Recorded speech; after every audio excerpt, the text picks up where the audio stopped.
billions of dollars. Amazingly, the fossil fuel industry wants Big Brother now to march in and stop the free market from responding to the climate crisis that the carbon kings created. I hope that we will bring in this process, Mr. Chairman, real business people and other private asset managers and investment advisors to testify about how outrageous and indefensible it is to assault the free market in this way. It's clear that honest American businesses are not buying the propaganda of climate denialism.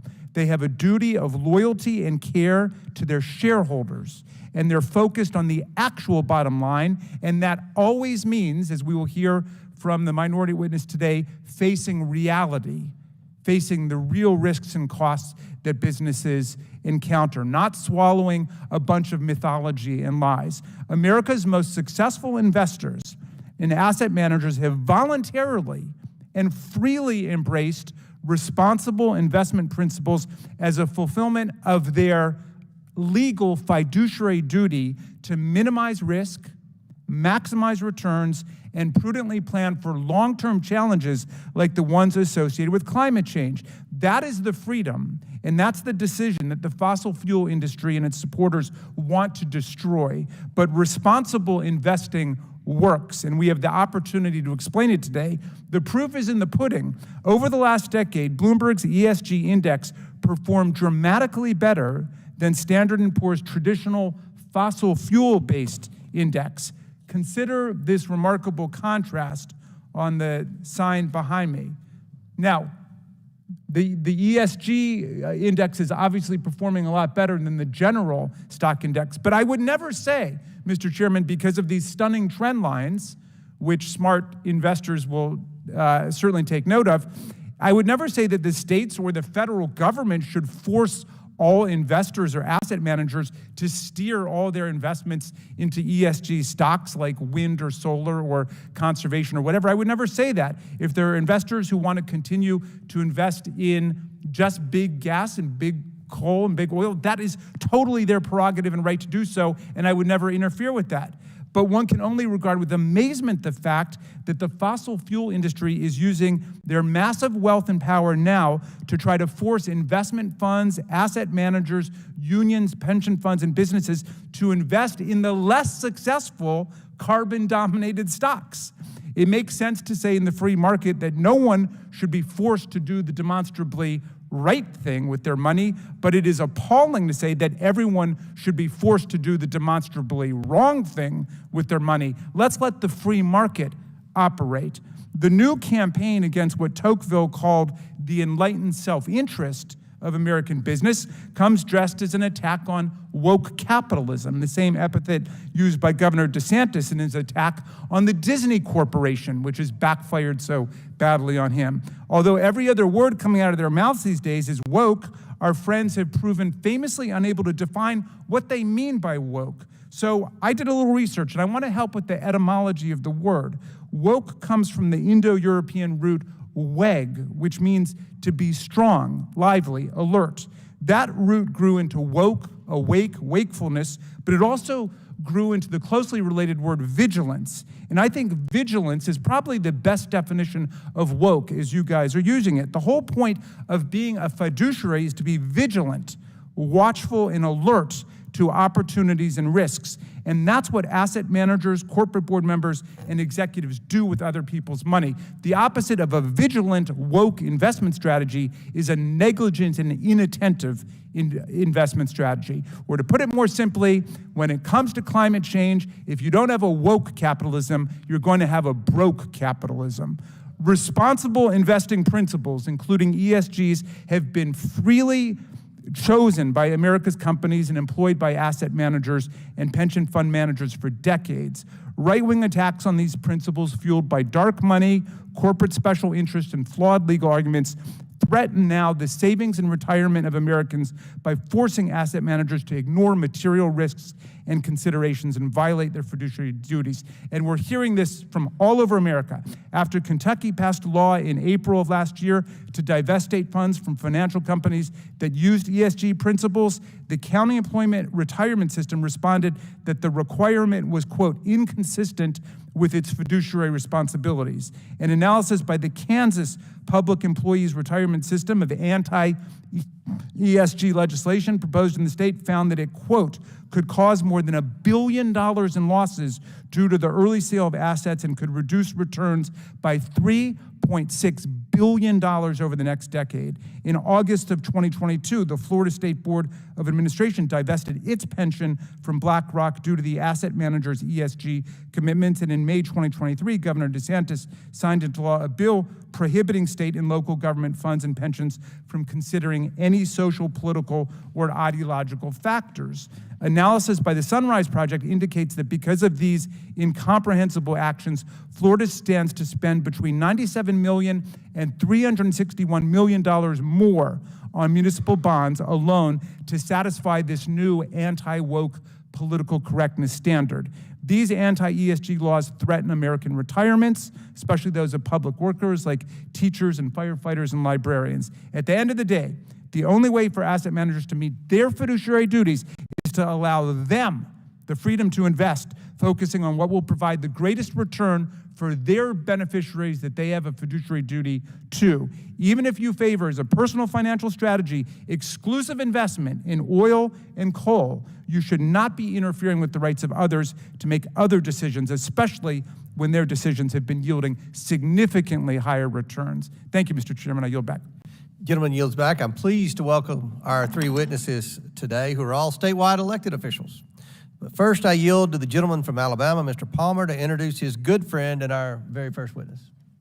Thank you, Mr. Chairman. I'm very pleased to welcome Steve Marshall, Alabama's 48th Attorney General. Attorney General Marshall has done an excellent job as Alabama's AG. He is so well esteemed that virtually every district attorney in Alabama attended his inauguration. And it's been a privilege, a personal privilege, to have worked with Attorney General Marshall on some issues involving state and federal interest. I would like to also recognize a former colleague of mine, Catherine Robertson, who is the Deputy Attorney General of the state of Alabama, in attendance today. And Attorney General Marshall, welcome to the Oversight Committee, and we look forward to your testimony. I yield back. Gentleman yields back. Next, Attorney General Sean Reyes. All right, it takes me a minute. Thank you. Was appointed by the governor to serve the people of Utah as Attorney General in 2013. He was then elected in 2014 and has since been reelected twice. Our third witness is Treasurer Michael Frericks. Mr. Frericks first elected as the 74th Treasurer of the state of Illinois in 2015 and is now in his third term in office. I look forward to hearing from Attorneys General Reyes and Marshall, as well as Treasurer Frericks, on their experiences with ESG investment strategies. Pursuant to Committee Rule 9G, the witnesses will please stand and raise their right hands. Do you solemnly swear or affirm that the testimony you are about to give is the truth, the whole truth, and nothing but the truth, so help you God? Let the record show that the witnesses all answered in the affirmative. Now we'll begin with opening statements, and we'll begin with General Marshall. Chairman Comer, Ranking Member Raskin, and members of the committee, thank you for the opportunity to be here today. My name is Steve Marshall, and it's my honor to serve as Attorney General for the state of Alabama. Alabama law, like the laws of many states, empowers me to represent the state's interests in court and to enforce the state's consumer protection laws. ESG poses unique challenges to Alabama's energy consumers, as well as many of our state's leading industries, like steel, iron, coal, agriculture, timber, and oil and gas. But it's bigger than just Alabama. ESG is a clear and present danger to consumers and to our democracy. An unelected cabal of global elites is using ESG to hijack our capitalist system, capture corporations, and threaten hard-earned dollars of American workers. Since President Trump's election, the global elites have formed at least 10 alliances dedicated to implementing radical ESG plans. These alliances threaten consumers by limiting output, raising prices, risking retirement funds, and creating anti-competitive conduct. They also undermine our system of government because unelected elites are making policy decisions outside of democratic processes. Groups like Climate Action 100 and Net Zero Banking Alliance require their members to coordinate on business activity to meet ESG standards not otherwise required by law. This private coordination is designed to accomplish what could not be done through normal democratic processes or the free market. ESG requires companies to forego otherwise profitable economic transactions to achieve woke social policy. These global alliances hurt consumers by breaching fiduciary duties. Those entities entrusted with Americans' money have a fiduciary duty to act in their investors' sole interest by maximizing returns. Yet ESG acolytes have openly pledged allegiance to causes over profits, often failing to give consumers adequate notice or any meaningful say in the decision to virtue signal with their hard-earned dollars. ESG is not good for American workers. The retirement savings of many Americans are invested, advised, or affected by an entity that's participating in a net zero alliance. Woke agendas should not impact how retirement dollars of workers are invested. Americans who are responsibly saved for retirement should be confident that their money is invested in a manner to maximize returns and not further the goals of agenda-driven investment managers. ESG also hurts consumers by increasing energy prices. To accomplish their net zero goals, these alliances must work to phase out fossil fuels. Energy output is then limited, which results in higher prices for consumers. And in states like Alabama, under these policies, consumers would only face higher prices, but also a lack of energy supply altogether. ESG threatens America's energy independence and national security. America achieved energy independence during the Trump administration, but ESG weakens America by constricting foundational economic sectors like energy, such that we now must beg foreign countries for oil. ESG also makes America dependent on products made in China like solar panels and electric battery components. This threatens to give China and other bad actors a competitive advantage and leverage against the United States. These alliances also hurt consumers through anti-competitive conduct. Alliance members appear to be conspiring and combining to restrain trade and commerce by colluding with other members to reduce competition amongst themselves and coordinating restricted investment and action toward specific companies unless ESG policy objectives are implemented. And let's be clear, ESG activity is subject to antitrust laws, as the Biden administration has publicly confirmed. ESG threatens America's democratic system. In this country, important policy decisions are supposed to be made through the process set forth in the Constitution. Congress debates issues and passes legislation, the President signs and enforces legislation, and the judiciary reviews any challenged legislation. The global elites are using ESG alliances to circumvent our system of government by shifting power to unelected elites, both inside and outside the United States, who are not accountable to American voters. Global elites are advancing ESG through unlawful and anti-democratic means, but Republican attorneys general are fighting back to protect consumers from harm caused by woke ESG policy. Republican attorney generals have launched investigations in the Net Zero Banking Alliance, Climate Action 100, and other companies, commented on policy proposals, warned companies to not violate the law, and initiated litigation where warranted. Republican attorneys generals are defending Americans from these global elites and radical ESG activists. We appreciate the attention this committee and members of Congress are giving to ESG. This conversation and debate is one that must be returned to you, our nation's policymakers. Mr. Chairman, thank you for the time of being here today. Thank you, General Reyes. Chairman Comer, Ranking Member Raskin, and members of the committee, thank you for inviting me to testify before you on this important issue of whether environmental, social, and governance, or ESG factors, are distorting our financial system and harming consumers and working-class Americans. ESG involves some of the biggest and most powerful players in the global economy, forcing costly operational changes on American companies in pursuit of the 2015 Paris Agreement goals. These goals have never been adopted as yet by Congress, but contemplate changes to our way of life that are far-reaching and fundamental. It would impact everything from how we grow our food and what we eat to how we power our homes and businesses. These changes involve balancing multiple trade-offs, including financial costs and benefits, how quickly or slowly the government imposes new technologies, and how reliable of a power grid we will have. My view is that we should trust consumers, promote American energy independence or even dominance, and avoid as much regulation as possible. But answering these difficult and critical policy questions is the role of the people's elected representatives in our Republican form of democracy. That would be each of you in Congress and state and local policymakers, not me or unelected bureaucrats, foreign governments, asset managers, proxy companies, or anyone else. But ever since the signing of the Paris Agreement, there's been an open conspiracy to bypass Congress using the power of horizontal agreements by key players in our financial system. Some of these groups are Climate Action 100, the Glasgow Alliance for Net Zero, which include the largest asset managers, banks, and insurance companies globally. These horizontal organizations seek to use their collective market power over tens of trillions in assets to force burdensome changes on American companies.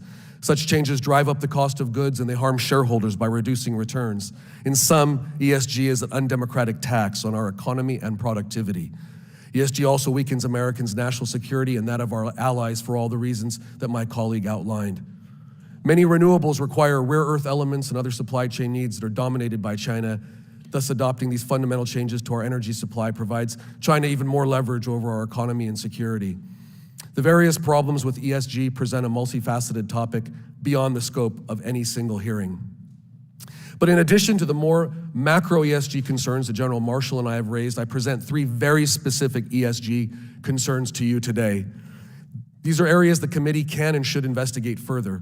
The first is the role of asset manager agreements on utility companies and whether the Federal Energy Regulatory Commission, or FERC, is doing its job to ensure asset managers who collectively own significant percentages of utility stock are improperly influencing the operations of those utilities. The second is the role of proxy advisory firms in making recommendations for share voting that are based on the goals of pressure groups rather than shareholders' best interests. In one particular case, this includes a proposal for considering race in insurance underwriting, which violates applicable anti-discrimination laws and therefore should not even be on proxy statements. The third is the recent Department of Labor rule allowing ERISA fiduciaries to consider collateral factors in investments in shareholder voting. This is a severe weakening of the fiduciary rule, and I applaud you, the bipartisan action that you took in Congress to repeal this rule under the CRA. It's only because of the president's veto that this rule presently stands. And I'm proud to be leading a coalition of 26 states, along with private parties challenging this rule in court. In conclusion, I'm not here to debate the policy of E, S, or G. There is a time and place for that. And while it may not be today or in this committee, I am convinced it is in this larger body of Congress where such policy should be determined. So if I'm not here to dispute or defend policy, what is my purpose? I'm here to warn you about the process involved in effectuating ESG goals. No matter how much you may agree with the policy being pushed, if you deconstruct the process, it is a flawed and dangerous one and may also be illegal. The process threatens your prerogative as representatives of the people. It gives no consideration to checks and balances or separation of powers. It ignores the rule of law. It undermines our American system of lawmaking, however inefficient and vexing it may be at times. The process focuses all the power centers of the financial sector into one organized syndicate of pressure.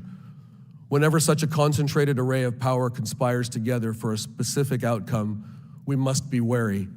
As state AGs, we will exercise our power to expose these entanglements and protect consumers. We hope you will use your power to do the same. Thank you. Thank you. Chair recognizes Treasurer Frericks.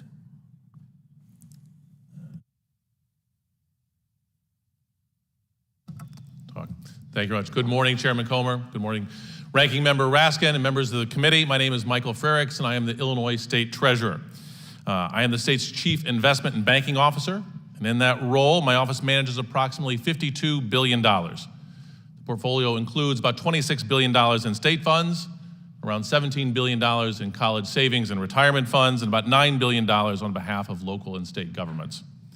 I also serve as a trustee of the Illinois State Board of Investment, which manages approximately $28 billion in pension assets on behalf of about 230,000 beneficiaries. It is my job to protect and grow the hard-earned savings of families across the state, as well as funds that state and local units of government depend upon. I take this responsibility very seriously. Whether it's the single mom trying to save for her kid's college tuition, or the town financing new schools, I know they are trusting the Treasurer's office to grow returns on those funds over the long term and ensure that they have the money they need in the meantime. I am tasked with investing not just for the next quarter, but with the goal of maximizing returns over the next quarter century. This is what brought me here today. We are witnessing a widespread, highly coordinated, politically motivated attack on investors and the hardworking people they serve. This pushback is anti-free market and anti-investor. It is misleading and it is harmful. It harms retirement savers, pensioners, working people, businesses, and it harms America. This coordinated campaign is focused on ESG investing. Most people don't know what ESG is. ESG is data. ESG is simply additional information that investment professionals use to assess risk and return prospects. It is about value, not about values. In order to maximize returns, an investor must be able to manage and mitigate risk. The more data we as investors have, the better informed our decisions are when selecting investments over the long term. ESG is about looking at a wider range of risks and value opportunities that can have a material financial impact on investment performance. For example, if you're investing in a pharmaceutical company, it's thinking about whether that company has exposure to massive lawsuits because of its role in the opioid epidemic. Our approach is to integrate material ESG factors into investment decisions along with many other considerations. We are not ignoring traditional financial factors like profitability and creditworthiness. We are integrating more data into our decisions to give us a better idea of risk and growth prospects. This approach is backed by academic research, but it's also common sense. Companies that value their workers have less turnover and higher productivity. Companies that build a strong corporate governance structure will be more resilient and valuable over the long term. While I welcome healthy debate about best practices and fiduciary duty, I do not welcome the deployment of blacklists and overreaching legislation that would strip professionals of their freedom to invest responsibly. I do not welcome decrees that ignore the research, fundamentally misunderstand the role of fiduciaries, and impose real costs on taxpayers, pensioners, and hardworking families. When it comes to material data, it's irresponsible to tell investment professionals to ignore information that they can use to do their jobs better. Frankly, I'm deeply concerned by the highly orchestrated attacks on the investment profession and the focus on restricting investors' freedom to exercise their professional discretion and fiduciary duty. To ask investment professionals to ignore material risks and investment opportunities is asking us to stop doing our jobs. For example, should we ignore when healthcare companies understaff their operations and jeopardize the safety of patients? Would you expect a company that does this to continue to increase in shareholder value? It would be irresponsible to ignore these issues like these, and it would be foolish to hinder professionals' abilities and their freedom to invest responsibly. This AstroTurf opposition to decades of work by investment professionals is a dangerous intrusion in our free market system. If unchecked, this war on investors will stifle economic growth, cost taxpayers and pensioners billions of dollars, as many studies have already found, and it will obstruct investors' ability to protect and grow people's hard-earned savings. In closing, now is not the time to stop investors from considering prudent data that can lead to better returns over the long term. The American economy depends on investors. Please let us do our jobs. Thank you for your time and attention. Thank you. Without objection, Representative Magaziner will be waived on the committee for the purpose of asking question at today's hearing. Without objection, so ordered. And I want to remind our witnesses and the members before we enter into the question and answer phase that we have a 5-minute clock, and we try to adhere to that 5-minute time frame. If someone asks a question and the 5 minutes expires, we'll give you an opportunity to answer it, but please be mindful. We have a lot of questioners, and we want to get through this also. We'll begin questioning. Recognize the gentleman from Louisiana, Mr. Higgins, for 5 minutes. Thank you, Mr. Chairman. Part of the focus of our hearing today is based upon a recent letter signed by 21 attorneys general highlighting how organizations, including asset managers and proxy advisors, could be violating state and federal law to channel funds for political objectives in the category of ESG, environmental, social, and government practices. One of our witnesses exclaimed that we're asking him to stop doing his job. We're not asking you to stop doing your job, good sir. We just expect to review whether or not some of your colleagues are violating the law in the course of doing their job. From the second paragraph of that letter, which was signed, by the way, again, Mr. Chairman, by 21 attorney generals, the second signature on that letter, I'd like to submit for the record the opening statement of my own Attorney General, my colleague and friend, Attorney General Jeff Landry, former congressman here in this body, was not able to attend the hearing today, but I'd like to submit his statement for the record, Mr. Chairman.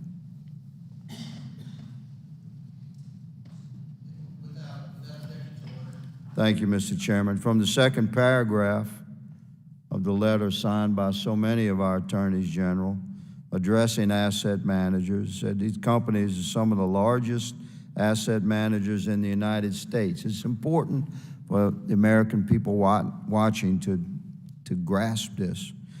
Collectively controlling trillions of dollars of investments. Many individuals and organizations count on these asset managers to provide sound investment products and advice. The top 3 asset managers alone cast about a quarter of the votes for the S&P 500 company shareholder meetings. They are therefore not only bound to follow the general laws discussed, but also have extensive responsibilities under both federal and state laws governing securities. Broadly, those laws require asset managers to act as a fiduciary and in the best interest of clients, exercising due care and loyalty. Simply put, asset managers are not the same as political or social activists and should not allow vast savings entrusted to be commandeered by activists like ESG activist organizations. So, Attorney General Reyes, I'd like to address the question to you, sir, regarding, to clarify for America, what legal requirements must asset managers who act as fiduciaries adhere to when investing on behalf of a client? And how do these requirements impact investment decision makings? And I'm going to ask you to address not only the letter of the law, but the spirit of the law that we're inquiring about today. Thank you for the question, Congressman. I'll try to be brief, and it's very simple. Their duty is a fiduciary duty. Under laws like ERISA, it is the highest of all duties that one can owe to another in a fiduciary relationship. And that fiduciary duty requires them investing assets on behalf of others to maximize shareholder value, to maximize return back to the shareholder. It's as simple as that.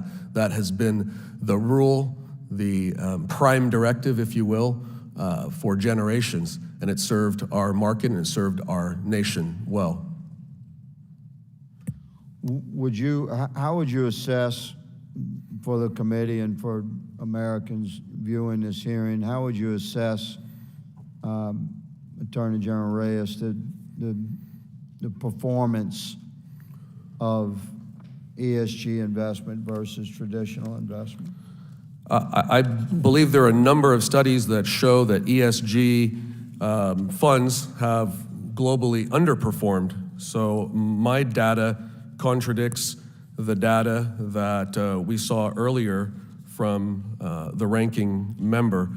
If I recall, and there are multiple studies, but I'll point to one, over the past 5 years, global ESG funds have underperformed the broader markets by more than 250 basis points per year, an average 6.3% return compared with an 8.9% return. So in other words, an investor who put $10,000 into an average global ESG fund in 2017 would have about $13,500 today, compared with $15,250 investment in the broader market. So that's one example from one study or some market research that demonstrates that ESG is not necessarily a good bet, and that asset managers should, again, be investing in the best interests of their beneficiaries or the shareholders, not for a prescribed outcome that's dictated by these horizontal agreements and pushed and pressured by organizations like NZAM and Climate Action 100. I thank General Reyes for his clarification there. Mr. Chairman, I yield. Gentleman yields back. Chair recognizes the ranking member. Thank you, Mr. Chairman. Mr. Frericks, you said that ESG is data. And some people call it ESG, some people call it responsible investing, some people just call it exercise of fiduciary obligations. But in any event, you're saying what's under attack is data. How could more data hurt? More data cannot hurt. More data is what we need as investors to make good decisions. I liken this to these attacks to states that would prescribe asset managers or proxy advisors providing this data for us is to making us pick a fantasy football team without knowing the players' weights, their injury status, their track record. You can't make good decisions without useful, pertinent information. And that's what ESG is.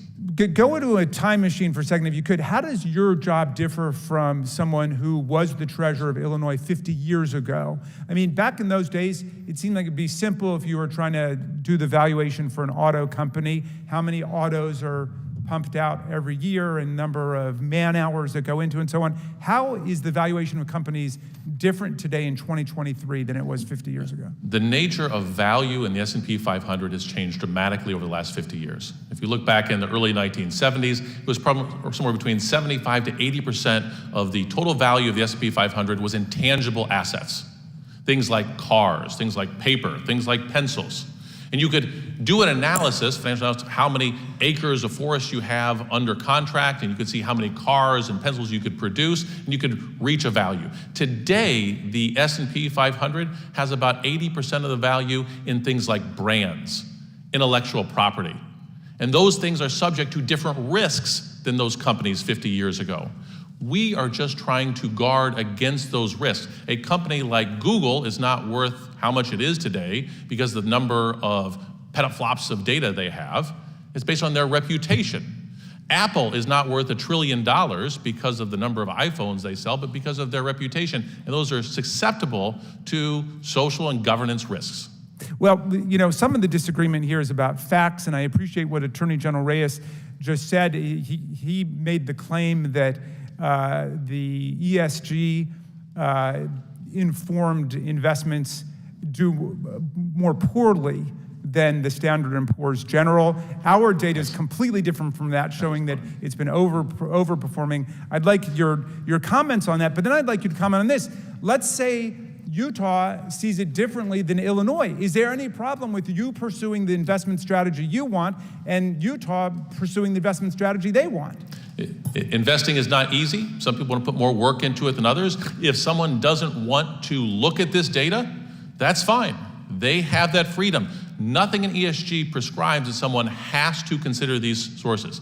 I would say they would be not fulfilling their fiduciary duty if they didn't, but they had that right to. And I would cite other studies like a New York study, Stern School of Business, a recent meta-study, which is a statistical analysis that combines the results of multiple academic studies. Looked at 245 individual studies on ESG and financial performance. The study found a positive relationship between ESG and financial performance for 58% of those studies. Only 8% showed a negative relationship. You can pick and choose. Any investment strategy will have quarters where it performs better than others. You can pick and choose, but over time, ESG has been a good set of data to help us make better investment And you make that judgment as a financial expert who has a fiduciary duty to everybody in Illinois, right? I have a fiduciary duty to the beneficiaries of those pension funds, the beneficiaries of those college savings funds. I don't have a fiduciary duty to the oil and gas industry. But you've got a fiduciary duty to maximize the returns, and what you're saying is you want more information. Like somebody says, this Purdue company just got 57% in the last quarter, invest in Purdue. What about saying, well, that's all that you could do at that point? You can't look at whether or not they're trying to get people addicted to drugs because that would be too woke. That was exactly what happened with Purdue Pharma. If you looked at their financial returns, they showed themselves to be a very profitable company. But we wanted to know more because there are risks associated with selling highly addictive drugs. Oh, so that's a real case for you. Real case, reputational risks, regulatory risks, litigation risk. And those litigation risks took a company that was very profitable for a long time and bankrupted it. Okay, this is my final question. Why shouldn't Congress say, well, you know what? We're the House of Representatives, the anti-ESG people, we're in control. We're going to stop states like Illinois from looking at all the data. What's wrong with that? Well, that is what some states are doing, and it is costing those states not insignificant amounts of money. You pointed out some of those. The state of Indiana, their pension system said it's going to cost an additional $6.7 billion to comply with their anti-ESG law. The state of Kansas, it's about $3.6 billion. The state of Kentucky, the Kentucky pension system, said if forced to comply with their state's anti-ESG law, they would not be following their fiduciary. They would rather be broke than woke. I yield back to you, Mr. Chairman. Chair recognizes Mr. Gosar of Arizona for 5 minutes. Attorney General Reyes, you just heard the comment about science. This is about data. Can you dispute that? Thank you. A couple of things I want to comment on. I think my colleague mentioned that more data is all good, right? And that more data cannot hurt. I disagree with that because I think there can be bad data if it distracts or in some cases even distorts the import and the focus of what fiduciaries should be solely laser focused on. If it's not benign data, I'll give you an example. Standard & Poor's issued ESG indicators alongside the creditworthiness for states. In a state like Utah that has a AAA credit rating, the Standard & Poor's would point out in one instance the issue of drought without taking into consideration a whole other host of mitigating factors that Utah has, anti-drought measures. By itself and without the context, Standard & Poor's all of a sudden makes it look like the most important factor is not Utah's creditworthiness over a long history, a AAA credit rating, but one particular factor of drought. And in that instance, it illustrates my point of distortion. My colleague used the fantasy football analogy, and all data is good data, I guess in kind of a Moneyball sense. Again, I would take issue with that. And to use football as an example, if all of a sudden we started crowning the Super Bowl champion, not by who scored the most points in the game, but by who had the most green arena or who had the most environmentally friendly equipment, I think that data would be destructive. I think that's something that is not necessarily the indicator that we're looking for. And in this instance, again, I want to point out that we're contesting the process, and you can have all the data in the world, but when that data is driven to one particular outcome, and it's predetermined outcome, and then there is a cabal of players who are all pushing towards that one outcome, then the data is just window dressing to achieve that particular outcome. It's manipulated. Would you give me that? Yeah, I want to quote from NZAM, which is has 59 trillion AUM, assets under management, and this commitment is that it's consistent. It's ambition for all assets under management to achieve net zero emissions by 2050 or sooner. That's all of their assets, and it says this. The transition to net zero will be the biggest transformation in economic history. Our industry's ability to drive the transition to net zero is extremely powerful. Without our industry on board, the goals set out in the Paris Agreement will be difficult to meet. Again, and I could read chapter and verse of many other public statements like this. This just demonstrates the concerted effort by all of these organizations to push a particular outcome, regardless of what the data may or may not. Now, I'm going to cite a quote. BlackRock's former CIO for sustainable investment even said in an article for Medium in 2021 that ESG investing, quote, provided for the opportunity for a bump in what were otherwise plummeting fees as competition had grown in recent years. So maybe if we looked at this, maybe if we went back to the Fisher investment. Fisher investment says when our clients do better, we do better, instead of having these commissions on here. Do you think that's an opportunity to get things right? I definitely think that's an opportunity, Congressman, and let me also mention something that was said. Just because it's not mandated, I think that was a reference, this data, you're not forced to look at it. Just because it's not mandated does not make it any more legal. If it's allowed, again, it's data that distracts from a fiduciary's sole responsibility to maximize shareholder value. I got one more thing. You brought up FERC in regards to energy. So are you aware that we were dangerously close to having a nationwide blackout earlier this year? And what did that play in that investment portfolio in regards to where we get our energy, intermittent versus baseload energy? That's what several FERC commissioners testified to just last week in a Senate hearing, Congressman, that efforts to transition to cleaner energy is happening so fast, too fast, that it would have catastrophic effects on reliability and security of our electric grid. We're actually outpushing our science. And you have to have dependable science that is peer-reviewed and is repeatable. So thank you very much. I yield back. Gentleman yields back. Chair recognizes Ms. Ocasio-Cortez from New York for 5 minutes. Thank you. Thank you very much, Mr. Chair. Mr. Frericks, if you had to describe your job to a layperson, how would you describe it in 1 or 2 sentences?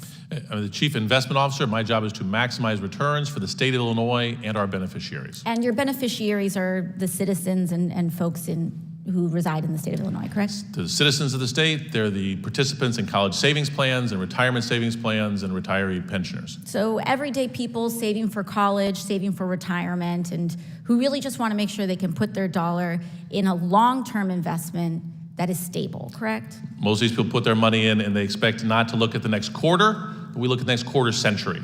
And that's a distinction between what we see sometimes on Wall Street or in other types of short-term investment, where you really just want to look at what's going to make you money by the end of the year or in the end of a quarter, correct? Frequently, a CEO might be motivated by a bonus trying to hit a point for the next quarterly profit report, but we want to make sure they're putting the company on a sustainable path to be profitable for the next 10 or 20 years, because that's what families saving for college and people saving for retirement care. And in the course of your work, have you noticed that short-term profit-seeking behavior is not always consistent with long-term returns for everyday people? Correctly, the example we used with Purdue Pharma, when they sold highly addictive drugs to Americans, they made money hand over fist. It's a great business model to sell an addictive drug to someone. But until when those people start dying off, their relatives engage in class action lawsuits that sank that company. Or you can have a railroad company that determined we can make more money by cutting staff by 30%. We can add more cars to the rail to make more money. And we don't spend time moving the cars around to distribute load.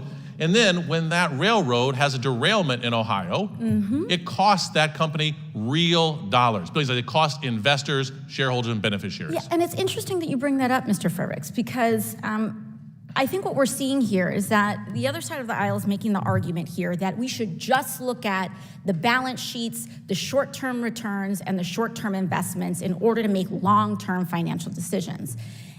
But the irony of that is that this committee right now and in the past has been charged with investigating companies that have abused the public by deliberately leaving critical information off those balance sheets.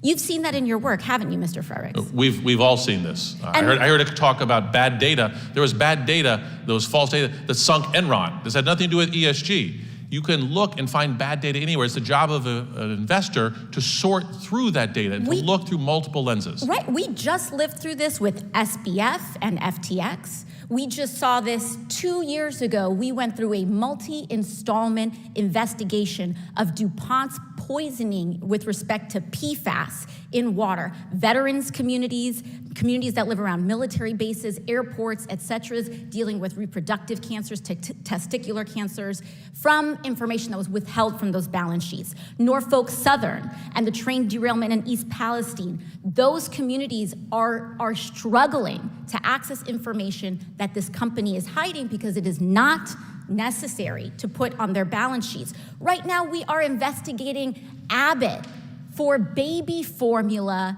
and the issues that were happening with infants dying in baby formula, and that too was kept off balance sheets, but also had financial impacts on the performances of those companies. They had to take that production offline. And so the argument here is that our our investment managers in different states should not take this information into account when making investment decisions for the public. Mr. Frericks, can you really do your job if you're just looking at short-term returns, if your job is for the long-term financial health of people saving for college and retirement? No, as a fiduciary for families saving for college, for people saving for their retirement, they don't really care so much if a company is profitable next quarter. They care if it is profitable for the next 10, 20 years, or quarter century. And so when we talk about where this push is coming from, why now? Why is this happening? This is happening because the nature of value in companies has changed. We still do traditional financial analysis, but we layer on another level of analysis to deal with these risks, and they are material. They may deal with human capital, they may deal with workers, they may deal with the environment, but they have real-world consequences on the bottom line of these corporations, and if we don't have access to that information, it's like investing with a blindfold on. Thank you very much, and I yield back. Gentlelady yields back. Chair recognizes Mr. Armstrong from North Dakota for 5 minutes. Thank you, Mr. Chairman. A lot of the testimony brings up many of the problems of ESG in the world of finance. Americans rely on a sophisticated financial investment system every day to plan for their future. Yet the complexities of this system allow ESG causes to take precedence over most important thing of all, which is the bottom dollar. The purpose of investments is to grow our financial security, not shrink it. As you and my colleagues have pointed out, investment in ESG funds does not bring higher returns. I would like to focus a little bit on the understanding of what duties proxy advisories currently have and how Congress can actually ensure economic interests legally take precedent. I got the two different sides of glasses, so. Mr. Marshall, in a few sentences, can you talk to me a little bit and define how proxy advisors and proxy voting? Well, you've seen my colleagues reach out to the two proxy advisor firms to be very critical of the nature of how they do business. Really, what I think much of the fundamental discussion that we're having today is what is a fiduciary? And what is that fiduciary responsibility to those hard-earned Americans who have given their money to be invested? One of the things that is clear is that proxy advisors are acting outside of the directive of those particular investors, but instead are making their own independent value judgments about how they vote with regard to certain shareholder initiatives. Clearly, they are connected through various alliances to not only deal with global energy policy, but also a set of preferred societal values. And when we see various shareholder initiatives around issues that don't relate to the bottom line, don't relate to the return for those particular investors, but instead purport to be a political agenda, then they're acting outside of the scope of their responsibility and breaching their fiduciary duties.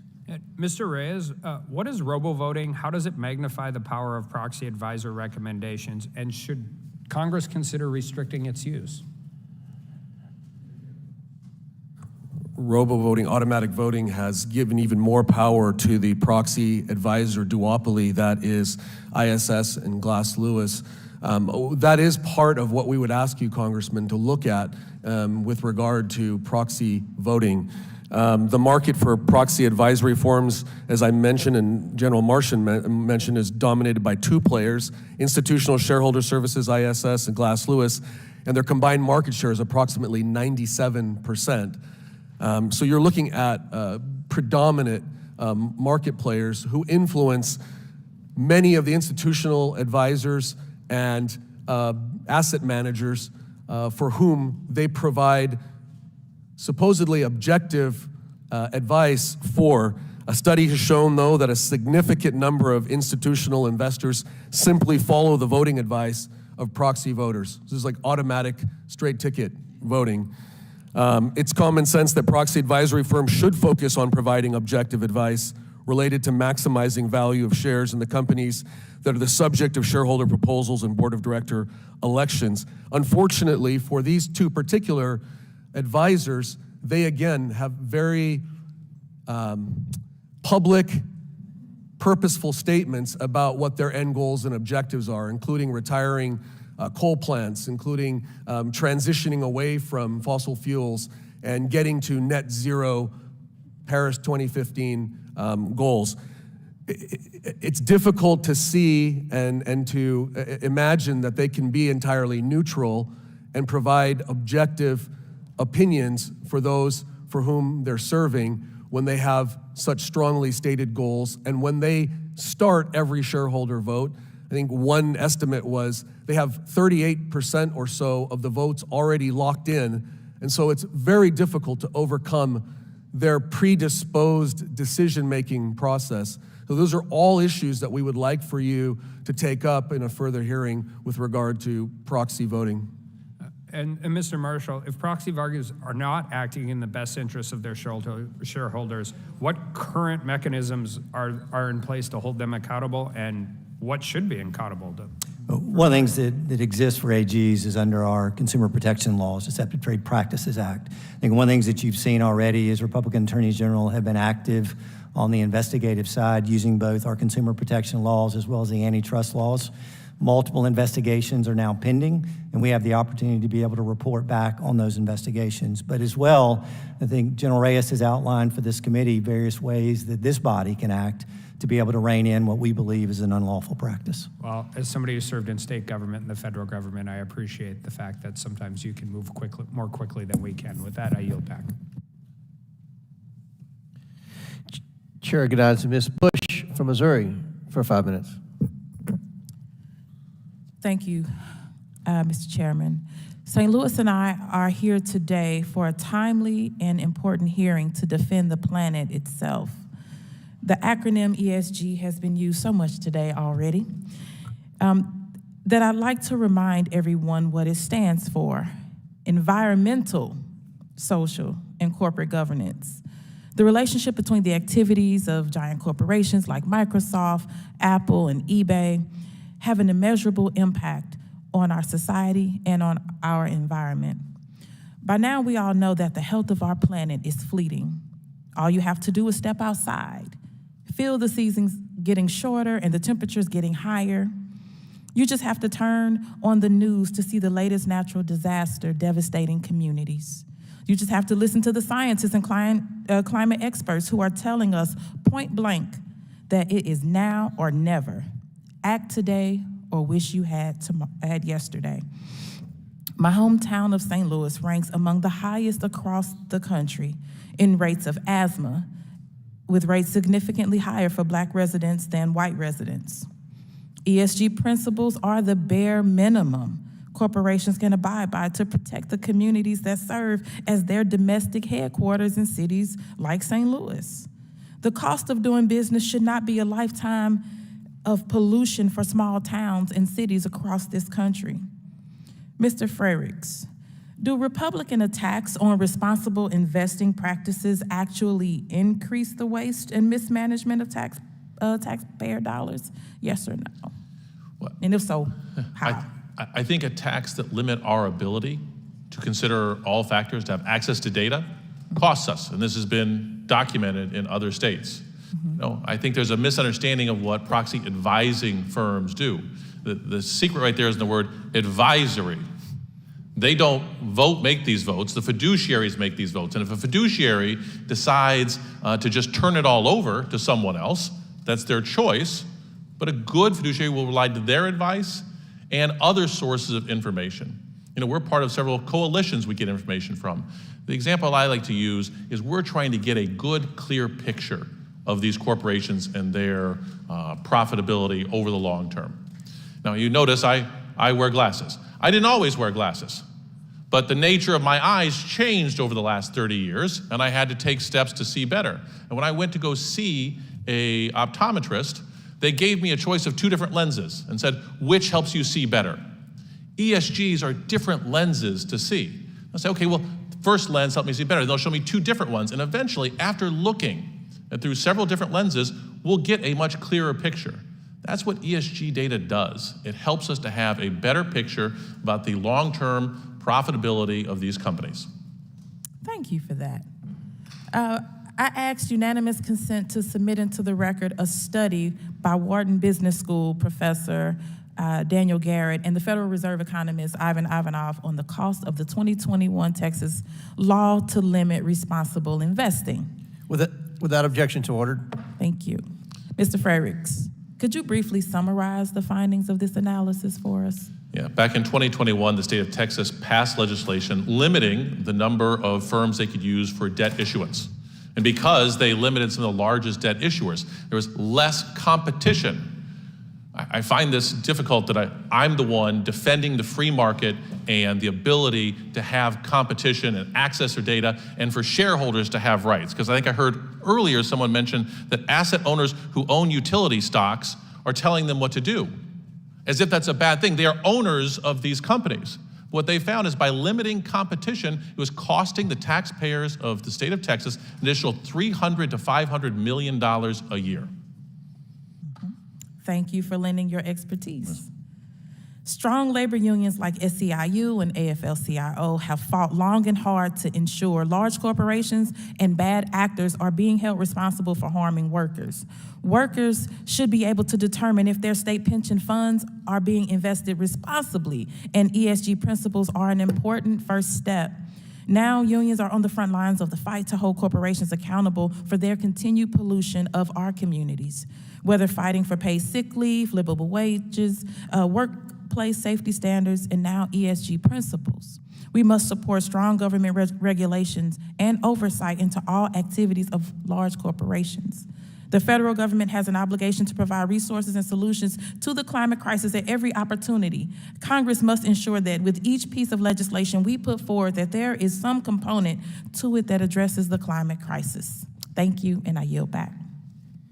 Chair recognizes Mr. Gruffin from Wisconsin for 5 minutes. Sure. Mr. Marshall, can you give some examples of decisions that a business would be kind of muscled into doing because of strong ESG sort of policies being implemented by, say, major pension funds? Let me just speak to specific examples in Alabama that we have concerns about. The agriculture industry is obviously very important to us. One of the things being targeted, for example, is the farmers' use of certain types of fertilizer, how it is that they use their land itself, and the products they use to be able to produce what food goes on to the tables of families across our country. So imagine that a farmer is dealing with a member of the Net Zero Insurance Alliance who comes to that farmer and says, as part of our underwriting, we think that you need to be able to change the fertilizer that you're using. We need to be able to change your land management, or else we're not going to insure you, or we're going to make it cost prohibitive. Could you see a situation in which, say, a bank is kind of muscled into giving out more loans to people who haven't saved money, for example? Carson, I think we could not only see that, but we could also see the opposite, right? We know that the Net Zero Banking Alliance group boycotts certain industries as well as limits funding of certain projects, so that not only could we see a bank coerced to lend in ways they wouldn't previously, but also see the exact opposite, and that is to keep capital from other industries that are suddenly disfavored. Okay, and that could be both individuals who perhaps have saved a lot of money. Maybe we don't want to give them as loans as much. We know recently we've had situations on a nationwide level in which we try to penalize people who have down payments for things. Will this perhaps affect who people hire? Like right now, there's certain disfavored groups in our society. People don't like men. People don't like people European background, that sort of thing. Could this be something where you're encouraging businesses not to hire or promote people or have on their board of directors people from unfavored groups, by people who view people as a group and not as an individual? And also the concern about hostile workplace environments. So there's a great push by ESG proponents to have corporations take policy decisions about societal issues that are occurring today. And to the extent that you're an employee of a certain company that believe very differently than the public position that corporation has taken as a result of being bullied by ESG proponents, then that concern would be whether or not that employee faces potential Could you harm. give me an example? Sure. Let's assume that a company's taken a position on the issue of abortion and said that they believe that abortion should be lawful, and yet there's fundamentally employees at that company that believe the exact opposite. Number one, they're going to be stigmatized if in fact they express their particular views, but also the concern is whether or not they're going to be denied opportunities for employment and advancement. So, and we'll just share the wealth here, Mr. Reyes. Would that result in people being discriminated against, say, for a place on a board of directors based on political viewpoint? Yes, and that's been stated by these organizations. They're not shy about it. They're very forthright, and they said that we will oppose and we will not support directors with certain social or environmental backgrounds. Wow. What type of potential directors would be hated by this group? Again, any number of them who don't support, for example, on the social side, racial discrimination audits. And I'll give you an example. There was a traveler's insurance case where a group of activist shareholders, I think it was Trillium Group, forced a shareholder vote on an audit that they demanded, which was a racial profiling audit that would require Travelers Insurance Company to potentially violate state laws in numerous states if the resolution passed. So these are the type of people who judge people by where their great-great-grandparents came from, and they... Yes, the irony of that is that what they were supporting actually violated anti-discrimination laws. So, wow. And as the result, companies may have to or will feel pressured to hire people based on these, I call it ancestral criteria. Is that right? I think that's a fair assumption, Congressman. Okay, thank you very much. Chair recognizes Ms. Stansberry from New Mexico for 5 minutes. Thank you, Mr. Chairman. As a social scientist who's worked on climate and sustainability issues for many years, in fact, all of my career, I actually welcome the discussion today on sustainable investing. As we know, it's crucial to the future of our planet and also our economy. But obviously, that's not what this hearing is actually about. I've watched and listened today and seen as this hearing has devolved into yet another crusade in the political culture wars. But I am disappointed, Mr. Chairman, to see the use of this committee's precious time to air yet another dark money-funded, conspiracy-laden attack on American freedom. But I'm surprised to see that in this case, it's an attack on the market itself. It's amazing to me to see the kinds of attacks we've seen on American freedom by the majority. Attacks on our bodies, banning books, and now we're talking about banning the way that businesses are able to invest their own capital in public bodies. But what's especially amazing about this is how radically out of touch it is with the American public. And in fact, what's particularly insane about these bans on ESG is how out of touch they are with voters themselves, including Republican voters. And Mr. Marshall, I know you've been at the forefront of this effort, but I want to ask you, are you aware that the majority of Americans and Republican voters are actually opposed to ESG restrictions? I can tell you that I've had multiple comments from individuals throughout my state, the 5 million almost Alabamians that I represent. Thank you, Mr. Marshall. I'm going to direct your attention to this chart behind me. A recent poll that was released in Politico shows that the vast majority of Americans are actually opposed to restrictions on ESG. In fact, 63% of American voters overall, and over 70% of Republican voters. 70% of Republican voters are actually opposed to restrictions on ESG. But it's not just the public, it's American businesses as well. Corporations, investment firms. Mr. Marshall, are you aware that the vast majority of American businesses are also opposed to these restrictions? Congressman, would you like me to be able to answer the first question that you asked me? Mr. Marshall, are you aware that the vast majority of American businesses are also opposed to these restrictions? I'm going to answer the first question that you cut me off on, which is Thank that you, as I've Mr. gone Marshall, around. in fact, Mr. Marshall, media outlets such as Fortune, Forbes, The Washington Post have recently published articles warning American investors about these attacks on ESG and explaining why they are bad for business. Now let's talk about why they're opposed. Because profitability fundamentally depends on risk management. And Mr. Frericks, you know this because you're an asset manager.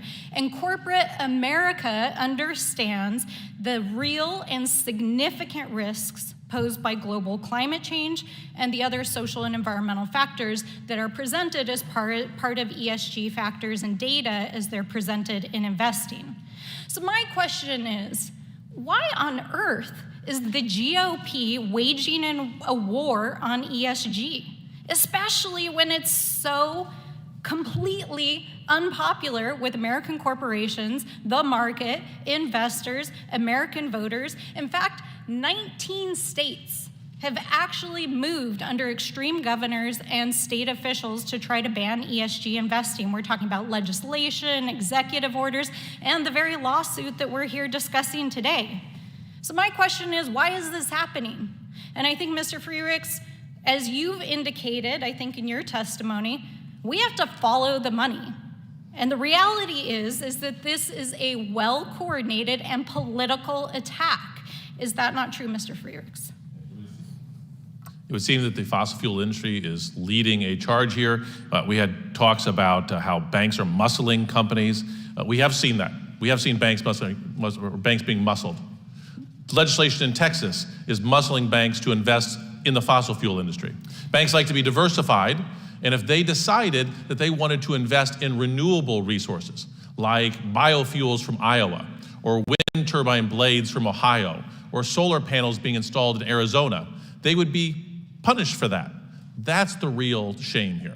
Right, so ESG has become another boogeyman in the culture wars. This is not about fiscal responsibility. You know, it's evident we're sitting here in the very week that we're debating a potential default on the American debt ceiling. And yet the GOP is claiming that this is about fiscal responsibility and fiduciary responsibility to shareholders and the public. That is not what this is about. It is a well-funded, dark money-funded culture war attack, not only on the American economy, but on the American people. And with that, I yield back. Yields back her time. The gentlewoman from Colorado is recognized for 5 minutes. Thank you, Mr. Chairman, and thank you to our panelists for being here today. As we have heard today, there are numerous concerns related to so-called environmental, social, and governance policies being indoctrinated into accounts by woke asset managers. Today's hearing will help us better understand what Congress can do to ensure that activist stakeholders will not encourage woke corporate activism, as we have seen recently with Anheuser-Busch, Disney, and even Nike. Because as we all know around here, when you go woke, you go broke. So Attorney General Reyes, for background, could you elaborate on how asset managers can violate their duties by signing ESG pledges? Sure, there are a number of ways. There are federal laws that could be implicated. There are state laws, including state consumer protection laws, state securities laws. There are common law contractual agreements that fiduciaries can violate. All of those different laws come into play. And one of the reasons why we've filed a lawsuit against the current administration's Department of Labor rule, weakening the fiduciary role and the duty and the responsibility of fiduciaries, is because we think it, among other things, violates major questions, doctrines, violates the APA, the Administrative Procedures Act. So all of those different ways are legal reasons why we're concerned, Congresswoman.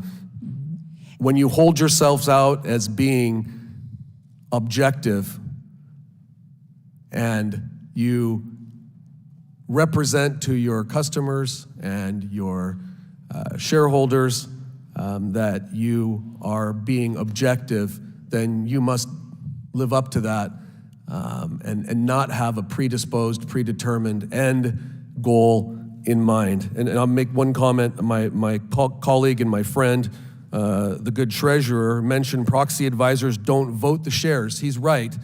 But in many ways, they're de facto voters because many of those fiduciaries have so many thousands of different investments that they rely almost solely on the proxy advisors. And when the fiduciaries are part of the same horizontal agreements as the proxy advisors, they're all part of one and the same scheme, there really is no free market in that. And they keep talking about free market, and that's why we're here, because there's nothing free about the coercive nature of these arrangements. And Mr. Reyes, as you stated in your testimony, horizontal organizations are made up of asset managers, banks, and insurance companies.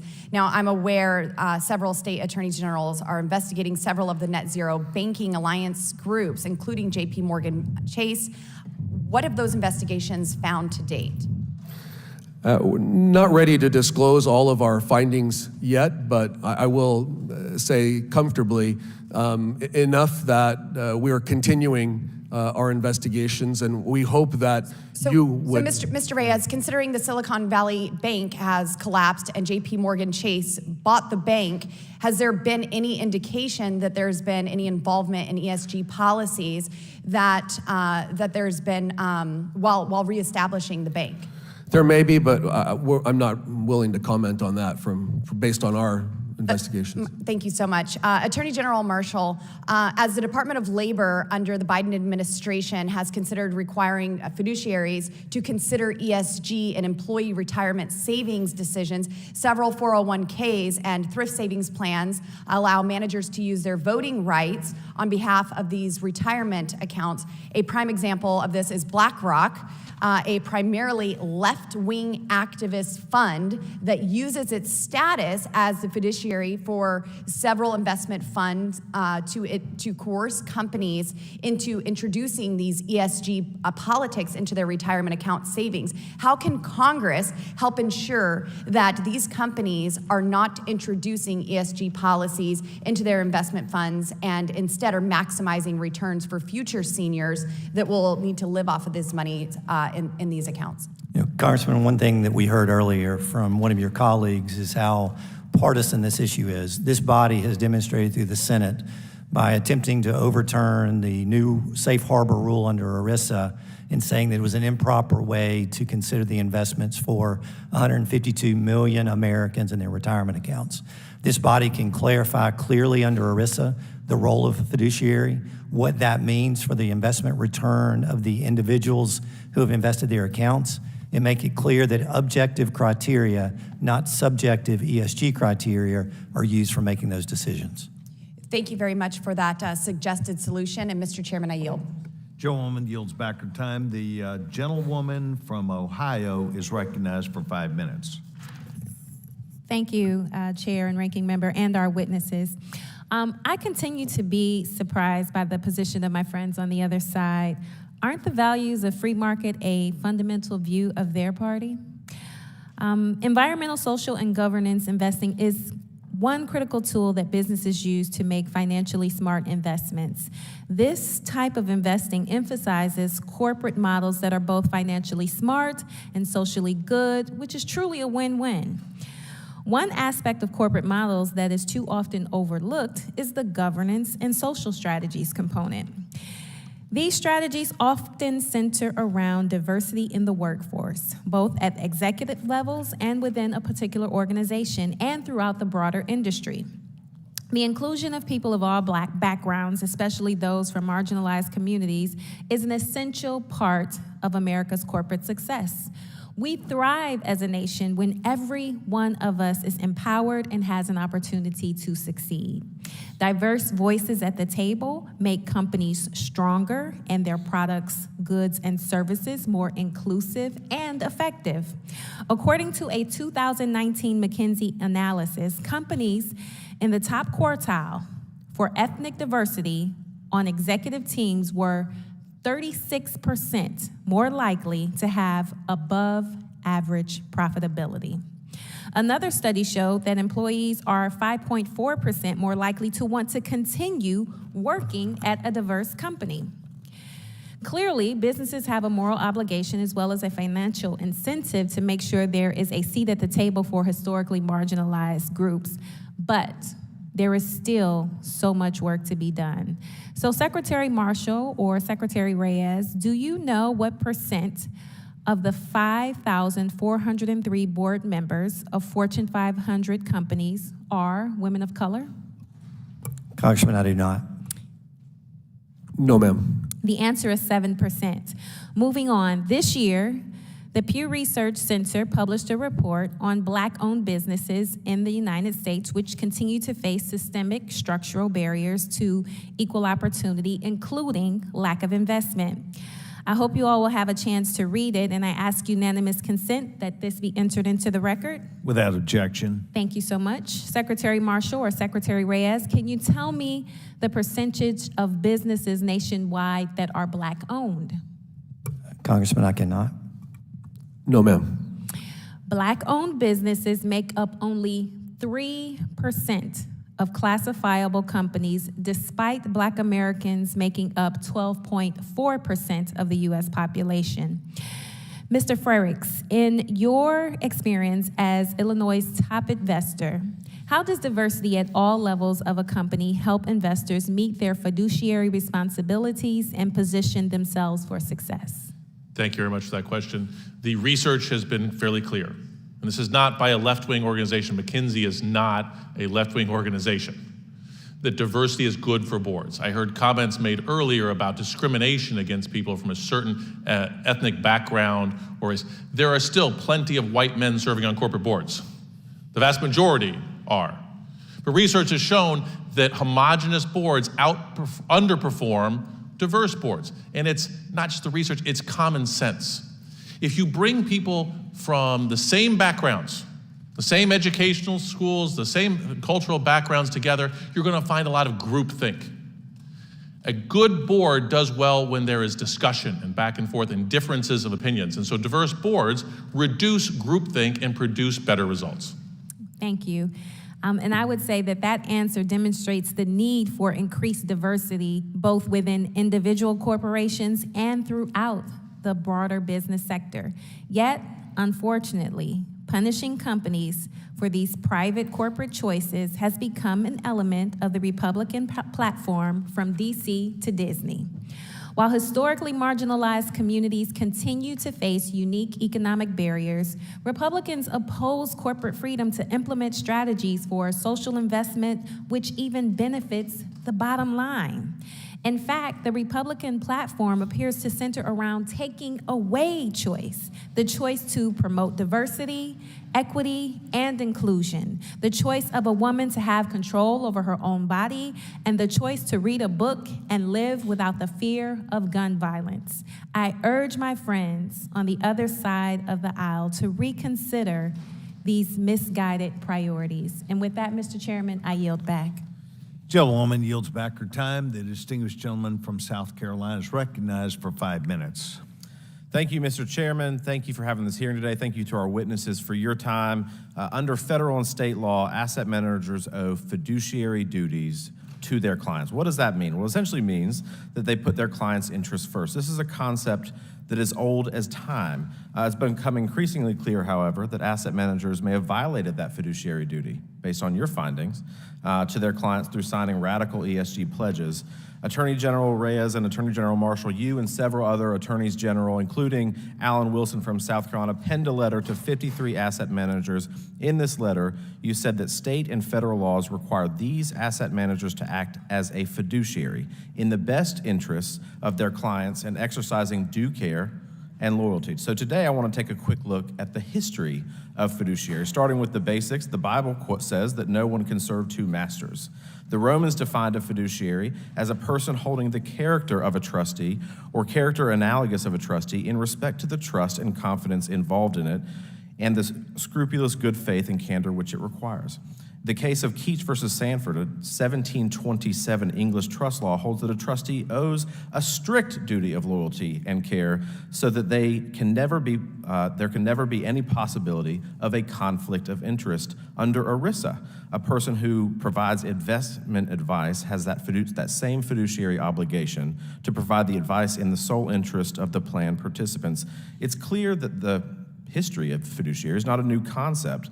So why are these asset managers now struggling with that duty?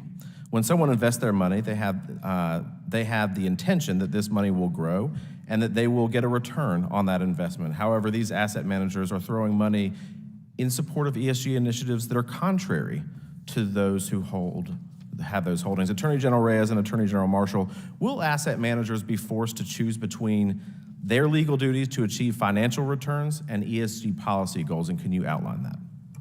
I think clearly there is a conflict. And one of the things that I would identify previously is the role of pension funds in states. And we've had two of our attorneys general, both in the states of Kentucky and Louisiana, in examining the question of fiduciary duty, have concluded the consideration of ESG factors would in fact violate state law. The laws in Kentucky and Louisiana are very similar to the laws throughout our country, very similar to the way that this body has defined fiduciary under ERISA, and has identified that as the sole interest duty of loyalty. Very specifically, the Michigan Supreme Court many years ago said that a business corporation is organized and carried out primarily for the profit of stockholders. The role of asset managers is to maximize the return on that investment. Again, particularly for the hardworking Americans who have invested their retirement dollars, their concerns principally is what's going to be there when I'm done. It's not necessarily on some of the factors that are subjective within ESG, but instead to those objective factors that qualify to determine what investments should be recognized. Interestingly, my colleague from Illinois referenced glasses and an optometrist that had given him the glass prescription. An optometrist uses devices to objectively determine what your vision is, to be able to make sure that you have the right glasses, that you're not using the wrong ones. ESG criteria very differently are not objective, they're subjective. And one of the reasons why we know that is the rating agencies themselves can't agree on what the factors should be, and they also score individuals quite differently depending on their subjective view of those companies. One thing that's also clear is that certain subjective ESG factors are in conflict. For example, let's take solar powers. That if you have a company you want to be able to score well because they have converted to solar energy, we also have to recognize that that solar energy is coming from materials and manufactured in China where forced labor practices are not acceptable. Which one do you favor more? Attorney General and Attorney General Reyes, I want you to answer this one if you can for me, because I'm crunched for time, but are asset managers required to tell their clients when they enter in these ESG-related pledges? I mean, doesn't that seem to be kind of a problem? Because my understanding is that they do not have to disclose that. I'm sorry, could you repeat? I know your time's up, but I didn't. Are asset managers required to tell their clients when they enter into these ESG-related pledges? Not currently, and that would be something that the Trump rules that the Department of Labor rule just changed previously required. If it was a tie, and it's an intricate answer, but yes, there had to be transparency and disclosure and an explanation. Those rules have now gone away because of the current administration's hostility again towards that. So. It would be advisable, but there's not a requirement per se. You could read into their fiduciary duty, and I think implicitly there ought to be, but right now there's no statutory duty. Thank you both. Thank you, Mr. Chairman. With that, I yield back. Gentleman yields back. Chair recognizes Ms. Porter from California for 5 minutes. Thank you very much. Attorney General Marshall, we have different political views, but I'm going to predict that we might be able to agree on something right at the outset. I think the United States should have the strongest possible capitalist economy that it can. Do you agree? I do. All right. And capitalism is a lot like democracy. You get choices. And just like a democracy lets you choose between different candidates who may have very different political views, capitalism is supposed to let you choose between more than one product, service, or investment that meets your needs. Do you agree that choice is a fundamental premise of capitalism? I do not disagree. All right, do not disagree. I'm going to take that as agree. I will say it again. I agree with you. Thank you. Mr. Marshall, when you buy a car, what criteria do you look at to make your final decision? What's important to you? The quality of the vehicle and the cost. Okay, the car that's best for you may not be the car that's best for me. I drive a minivan, and you maybe wouldn't be caught dead in one. For all I know, maybe you're a Tesla guy. In a I drive a pickup, Congressman. Let me make that clear. Well, I was going to get to that. You might. I have a lot of constituents who buy low-emission vehicles. You may have a lot of constituents who buy trucks to use for towing or hauling. The thought process behind shopping for a car is not so different from the thought process that goes into investing in a company. You gather information to see if you're getting what you want as a consumer, or in this case, an investor. Mr. Marshall, what kind of information would an environmentally conscious investor be looking for? Let's assume that these investors exist. What would they be looking for to make an investment that meets their needs? I couldn't answer that question for you. I don't know exactly how you define what it is you're talking about. Okay, so I think they're going to be looking for information about what the company's policies are to mitigate climate change risk, how they're addressing fluctuating energy costs that might be related to changes in market prices and availability of fossil fuels. They might be looking at how water shortages caused by drought might affect their business model, how supply chain interruptions caused by climate migration. There's any kinds of things they could be looking for. The point here is that a lot of investors want to know more than just dollar and cent disclosures when they're making the decision to invest or buy. Maybe you don't. Maybe all you want to look at is the dollars and cents. But environmental, social, and governance disclosures give those investors the option to take that information into account. And it's not just progressives. Plenty of conservatives have dumped their stock in Disney or stopped buying Bud Light because they think that they are too woke. Mr. Marshall, if a company became less woke based on market pressures, would you take legal action against them as AG? You have to give me a little more information to know whether or not we could. If Disney changed its policy on LGBTQ plus Americans, would you sue them? If they changed their policy to fail to protect LGBTQ Americans, would you sue them? I think the analysis for us would not necessarily be whether or not that individual company changed its policy. The question is whether or not they were compelled to do so for otherwise unlawful reasons. It's one of the reasons why you see currently that there are active antitrust investigations involving multiple players on the ESG front, including Climate Action 100 and the Net Zero Banking Alliance. Can I finish, please? Yep. Very quickly. And our evaluation there is whether or not their actions incur corporations to make decisions that otherwise wouldn't be appropriate for them to make. Okay, so let's break this down.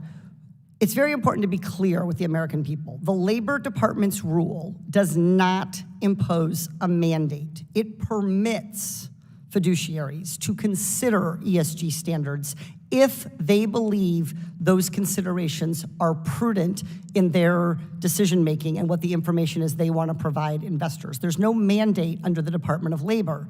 And I think these antitrust concerns are at best misplaced. There is simply no evidence that there is a violation of the Sherman Act going on.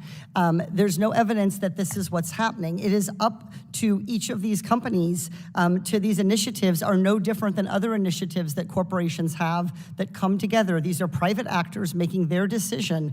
It strains credulity for me to hear people suggest that BlackRock is some kind of leftist commie organization. For crying out loud, BlackRock is about delivering value, and in doing that, they are looking at a lot of different kinds of propositions about value, including good governance, including the effect that climate change may have on their bottom line. That's the whole point. This is about freedom. That's what we're talking about. Capitalism delivers freedom, and that happens when markets let people choose what they want.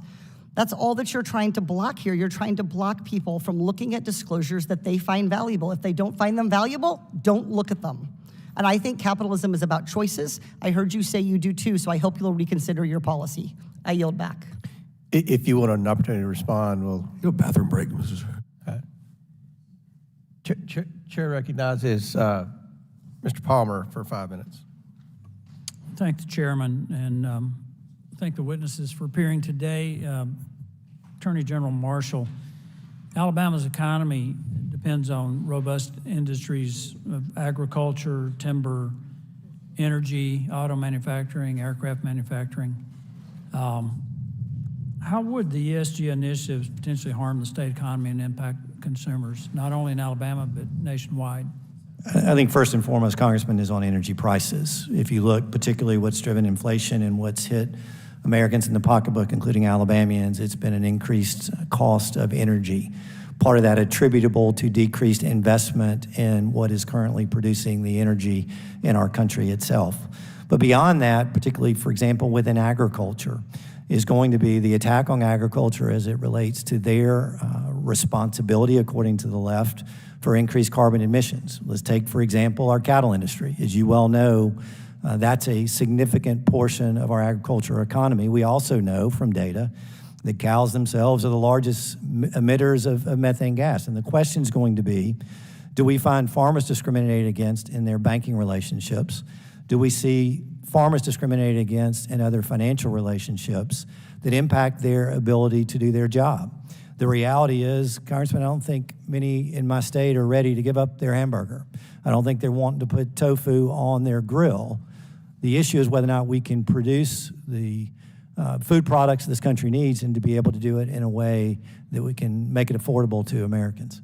I don't think I'm willing to give up my pickup, or many of my friends who drive pickup trucks are willing to do that either. I want to point out something here. In this headlong rush to eliminate hydrocarbons from our economy, it's really insane. The very things that you have to build a renewable infrastructure, cement, steel, plastics, the majority of that's produced in China, but it all requires enormous amounts of natural gas. But there's one other thing that I'd like to point out. 83% or over 80% of the cost of fertilizer that is necessary for food production is natural gas. And if we eliminated natural gas from that process, it would cut world food production in half. And what we're seeing with ESG driven investments, I think is not only a threat to our economy, it's a threat to our food supply in many respects, but it's also a huge help to China.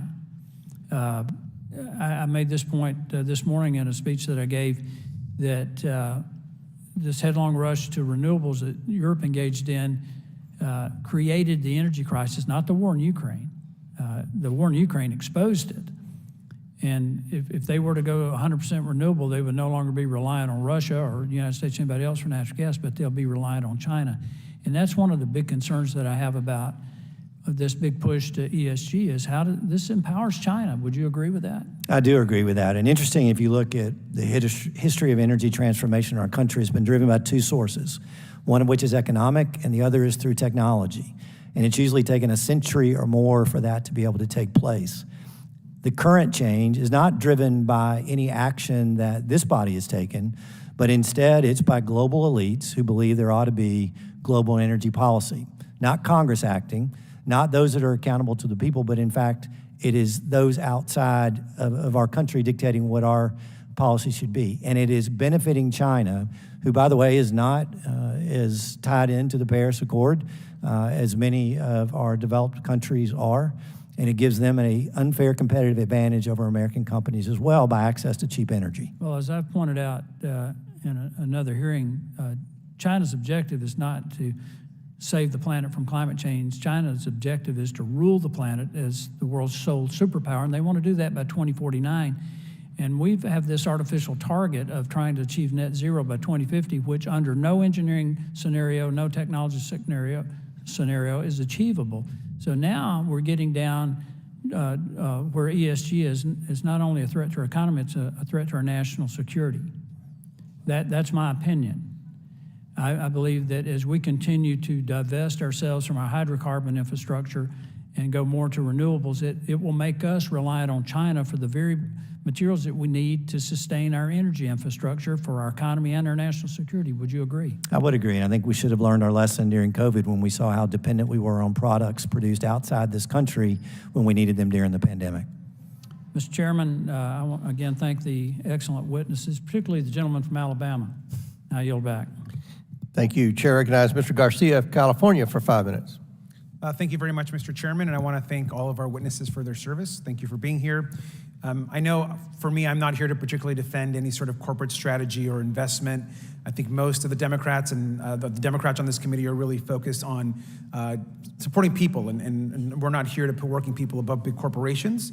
And companies, we do know, also want to consider certain goals that they have when they're investing, whether it's because climate is obviously changing and it's having an impact. Companies obviously prioritize diversity because America is actually more diverse, and it helps them do business in a diverse society. So these are decisions that make financial sense, and I think corporations are making these all the time.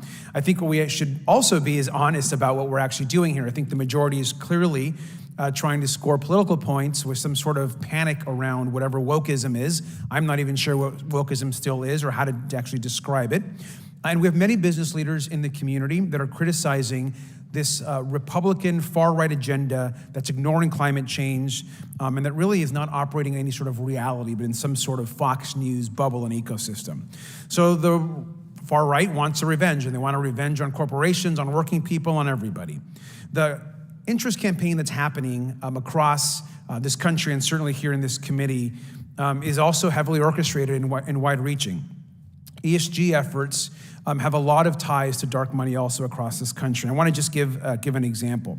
I want to ask unanimous consent to submit for the record, a February 2023 article from the group Documented, which describes a private anti-ESG dinner on June 1st of last year during an annual Heritage Foundation meeting. So if I can please have that article submitted for the record. Attendees of this dinner included representatives of Consumers Research, which is an anti-union and anti-quote-unquote woke organization. Now, Mr. Frericks. Without objection to order. Thank you, sir. Mr. Frericks, a dinner like this, what does this tell you about coordination behind these kind of anti-ESG attacks? I think that it's not a surprise. We see it when letters are signed that there's someone behind it. Thank you. And at the heart of these anti-ESG campaigns is also a name that should be very familiar to the American public, and that's longtime conservative activist Leonard Leo. We all know that Leonard Leo has spent his career installing conservative justices to the Supreme Court in an effort to overturn Roe v. Wade and so much other progress across this country. You also may remember Mr. Leo from recent press reports that have said that he asked Kellyanne Conway and her polling firm to give Ginny Thomas, quote, another $25,000. He emphasized that the paperwork should have no mention of Ginny, of course. Now, we know that Mr. Leo has set his sights on our democracy, on our court. He's amassed $1.6 billion to do it. And so this is incredibly problematic for us as a country. And this is actually what this committee should be looking at. I also want to note an October 2022 article by the New York Times. And in it notes that Mr. Leo's network in his campaign to push some of the country's biggest corporations on making investments, pushing environmental, social, governance causes, all links back to this kind of anti-ESG movement that's happening that we're discussing today. So again, Mr. Frericks, as your perspective as Illinois State Treasurer, how do orchestrated campaigns, clearly as this one, also that have folks like Mr. Leo involved, how does it actually hinder the free market that our Republican colleagues seem to always uplift and care so much about? When they pass legislation that prohibits disclosure of information, that hinders our ability to make good decisions. When they pass legislation that punishes certain companies from making business decisions, it costs taxpayers in their states, and it's not insignificant dollars. We've documented billions and billions of dollars this legislation is going to cost American taxpayers. Thank you for that. Now, you signed a letter along with 13 other state treasurers opposing anti-ESG legislation and noted that these radical bans have very real consequences for taxpayers. You've discussed a lot of this today at this hearing, and I appreciate that. The letter warned that if these anti-ESG bans succeed, and I quote, there will be two kinds of states moving forward. States focus on short-term gains and states focus on long-term beneficial outcomes for all stakeholders. And you've alluded to this earlier today. Can you explain one more time, because I think this is a really critical piece of what you focused on today. What exactly do you mean by this by this quote in particular? So when we're investing college savings funds or retirement savings, I'm not so much interested in the next quarter profitability for a company, but their ability to be profitable for the next quarter of a century. That's because as a fiduciary, I'm looking out for those beneficiaries' long-term interests. We are not day traders. We don't hop in and out of these companies. We're universal investors. And rather than trying to boycott certain companies, we try to work with them. Thank you, sir. And I hope that the next committee meeting we can actually investigate Mr. Leo and his anti-ESG campaigns and support that's happening and causing destruction across this country. And with that, I yield back. Gentleman yields back. Chair recognizes Mr. Burchett from Tennessee for 5 minutes. Thank you, Mr. Chairman. I appreciate y'all being here, and I apologize that I'm the 435th most powerful member of Congress, and that by the time they get to me, sometimes my questions have already been asked. So when I ask you a question that you've been asked for the third time, I expect each of you to look at me with great respect and realizing that is an incredibly important question at that time, and I'd appreciate that. So thank you, guys. Mr. how do you say your name? Frericks. You're allowed to smile when a Republican says something. You won't get any trouble, I promise. You're good, brother. Thank you. For me, anyway. Mr. Reyes, did I say it right, Mr. Reyes? Yes, sir. Mr. Reyes, could you explain to me asset managers' fiduciary duties to their clients? Again, maximize shareholder value, shareholder profit or return. And again, just to follow on the last comments by the congressman, if you'll allow me, we want, as Republicans and Republican AGs, climate debate. We want discussion, we want dispute, we want determination, but we want that here in Congress, and I'm not sure why anybody on either side of the aisle would want to abdicate, would want to allow anyone else to usurp your power in Congress to make these rules. This is the frustrating thing about all of this. This isn't just about ESG information and facts, it's about ESG policy being pushed, again, by a process that totally bypasses Congress and undermines our democratic system. And let me say this, Congressman, if the policies that we're talking about are so self-evident and so popular, as been referenced before, with the American people, let them stand on their own merits here in Congress. Let them be passed into law. Don't let them be forced through a market that is anything but free with these ESG horizontal agreements. Okay. Along those same lines, could there be a scenario maybe that asset managers would have to choose between ESG initiatives and maybe their fiduciary duty to some of their clients? Absolutely. Those are at times competing interests. Sometimes they can be aligned. Sometimes you can have social good, you can have stakeholder capital along with shareholder capital all aligned. But at other times, they're definitely in conflict. Well, what kind of risk could these clients face if some of these asset managers perhaps would choose an ESG policy over maybe a financial return? Well, again, the risk short term is, as I've referenced earlier, a capital risk, a diminution in the value of their investments. But the long-term risk is broader, and that's the concern that we have. The more existential threat is to our system and government, foundations. Okay. I wonder, is it true that over 300 asset managers signed on to the Net Zero Asset Managers Initiative? I believe that's correct, or more. Okay, and do they control, I think, over $59 trillion possibly in assets? AUM, I believe that's right. I think that was in my written statement. I believe that's correct. Yeah. All right. And are you also aware that the largest asset manager in the world was BlackRock, and they signed on to the NZAM initiative? They did, and if you add State Street and Vanguard, it's about $26 trillion in assets, which is more than the U.S. GDP. Yes. Right. One of the initiatives, the NZAM, is to achieve zero emissions by 2050 in accordance with the Paris Agreement. Is that accurate? Yes, sir. Okay. Would you consider that to be a radical investment strategy? Yes, sir. Given the I realize radical's a little strong, but the lack of certainty that this would even become a law, that there are going to be requirements. There are a number of reasons why I would say that yes, that is a. Mr. Marshall, would you agree with that? I would. Congressman, I also agree that you get more questions per capita in 5 minutes than anybody else on this panel. Yes, sir. Well, I work on that. And I appreciate you being from Alabama. I know that's a 2-year school. Being in Tennessee, it's a fully accredited 4-year school. And I forget, do y'all play football down there? I can't remember. Mr. Chairman, can I beg forgiveness? You're out of order. Okay, Mr. Marshall. Under the Climate Action 100 Plus initiative, the signers pledged to ensure 166 targeted companies take necessary action on climate change. Does that sound right to y'all? That's my understanding. Are any of these signers, do you think they're aware that they have a combined $68 trillion in assets under management? I think they understand it because they exercise that amount of money to be able to coerce policy changes for companies as a result of that. Okay, and those are in alignment with the Paris Agreement. I'm out of time. I appreciate y'all very much putting up with this. I know you come in here thinking, wow, I'm going before Congress, and I don't think we're even feeding y'all. But anyway, that's all right. I blame that on it's the Democrats' job to feed y'all. So thank you. Gentleman yields back. Chair recognizes Mr. Frost from Florida for 5 minutes. Thank you, Mr. Chairman. Less than 2 weeks ago, my home state of Florida became one of the first states to pass a law targeting ESG factors and investment recommendations. Just like other anti-woke witch hunts, the Florida legislature and governor are hoping to take their campaign of environmental negligence, social oppression, and incompetent governance to the national level. Florida Governor Ron DeSantis signed this bill into law even after business leaders, legislators, and public officials warned that similar legislation could hurt investors' bottom line and perpetrate systematic injustices.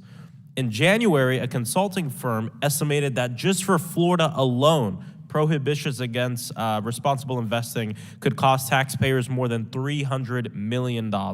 And when a company chronically employs people of color in its lowest paying roles or spills toxic pollutants into the Gulf of Mexico, I believe they become a greater financial risk.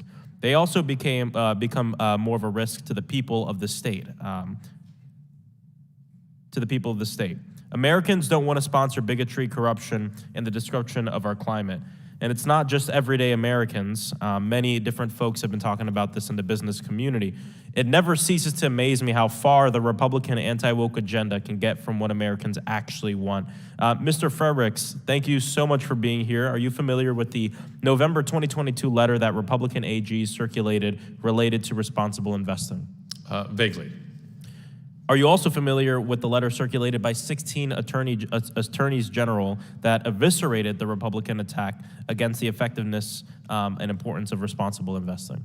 I've not read both letters recently, but I'm aware of both of them. Mr. Chairman, I request unanimous consent to enter into the record a letter from attorneys general that clearly outline that responsible investing is sound fiscal policy. Thank you, Mr. Chair. A bill similar to the Florida bill was introduced in Kansas. That bill was projected to cost $3.6 billion over 10 years in lower pension system returns. That bill was met with so much backlash from stakeholders that a Kansas legislator was forced to drop the toughest version of the bill. In Indiana, after researchers reported that an anti-ESG bill would cost its pension system $6.7 billion over 10 years, lawmakers were also forced to rewrite the bill before it could pass. Similar pushback stalled efforts like this in North Dakota as well. Mr. Frericks, why do you think these bills are facing so much backlash, even in Republican states? I think they're facing backlash because they're anti-free market. They're going to cost the taxpayers money. It's being pushed by a special interest out there. You know, I heard talk about we want Congress to make these decisions. If Congress is going to make the same decisions that are costing these states billions of dollars, they will cost this country trillions of dollars. I would say, what happened to the argument of states' rights? In Illinois, we want the right to consider all of this data. If another state doesn't want to and they want to get lower returns, that is their choice. We believe in choice. Don't take away our choice. Yeah, I asked myself the same questions about rights of local government and states' rights. You know, in my state of Florida, that has completely gone out the window. This is not the same. This isn't your father's Republican Party. If states like Florida or Texas blacklist the largest municipal bond underwriters, mind you, these bonds fund some of the most basic functions of cities like in Orlando, this could impose a hidden tax amounting to hundreds of millions of additional dollars on those trying to engage in good business practices. Who would ultimately bear this hidden tax? The taxpayers of the state of Florida. You'd find if nothing is done in terms of climate change, there is great risk to the homeowners of Florida, especially along the coasts. There is risk to farmers in Florida. I heard people say that they care about agriculture. Climate change is a real risk. We have seen an increase in storms, in some states an increase in droughts, and others an increase in flooding, but all of this disrupts our agriculture, which feeds this country. These are things that need to be considered.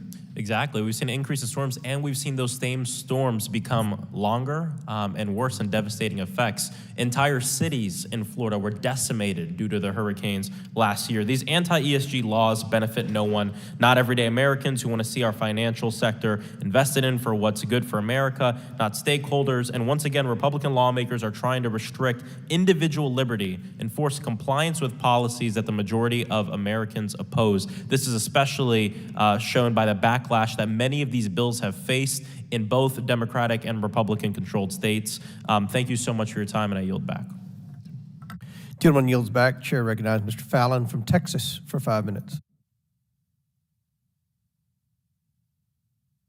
New rule of the Biden Labor Department, thank you, Mr. Chairman, to allow ESG to be taken into account and prioritized over fiduciary duty not only violates current law, but also common sense.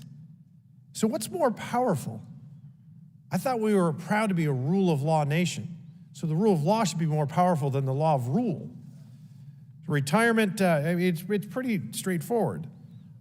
Under federal and state law, asset managers owe a fiduciary duty to their clients. Essentially, this means that they'll put their clients' interests first.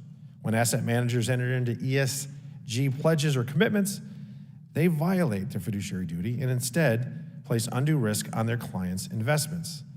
So if a retirement plan, fiduciary must make investment decisions and exercise shareholder rights based on solely whether or not they enhance retirement savings. That's straightforward, that's simple, it's clear, and it's smart. And quite frankly, anything else is an attack on capitalism. So we had a chart here earlier from one of my colleagues that had ESG investments all really high and the traditional investments were lower. So that was compelling. Is it true? Because if it was, it would seem that would already fit in to the definition that I just read about being and acting in your client's best interest. But unfortunately, it's not.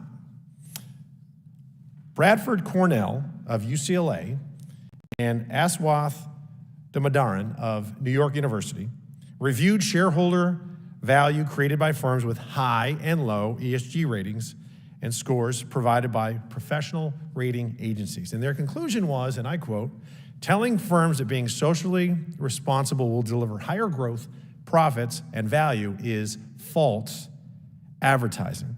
What they found at the micro level was also on the macro level. Over the past 5 years, global ESG funds have underperformed the market by 250 basis points, 6.3% as opposed to the 8.9% you would have received under traditional investments. This means that an investor that's going to put in 10 grand comes out with 13.5 instead of 15,250. So it's interesting to note too, a new report from researchers from universities of Utah, Hong Kong, and Miami found there's no evidence that socially responsible investment funds improve corporate behavior. Now, why is that? And that's very simple. The production of goods and services declines only when people stop buying them, not when others stop investing in the companies that produce them. This is merely another attempt by the far left to perform an end around of current law, meddling in free markets, to compel behavior and achieve their dreams of a non-existent socialist utopia. What you get, and you're paying for it, what you get is more risks, more danger, less stability, and fewer returns. And the ESG ratings, by the way, themselves are all over the board. So consider this. Broadly accepted financial accounting practices have enabled competing rating agencies, competitors, like Fitch and S&P and Moody's, to reach similar credit evaluations 99% of the time. ESG counterparts can't say the same thing. MSCI and Sustainalytics, they only reach the same ratings 54% of the time, just about 1 in 2.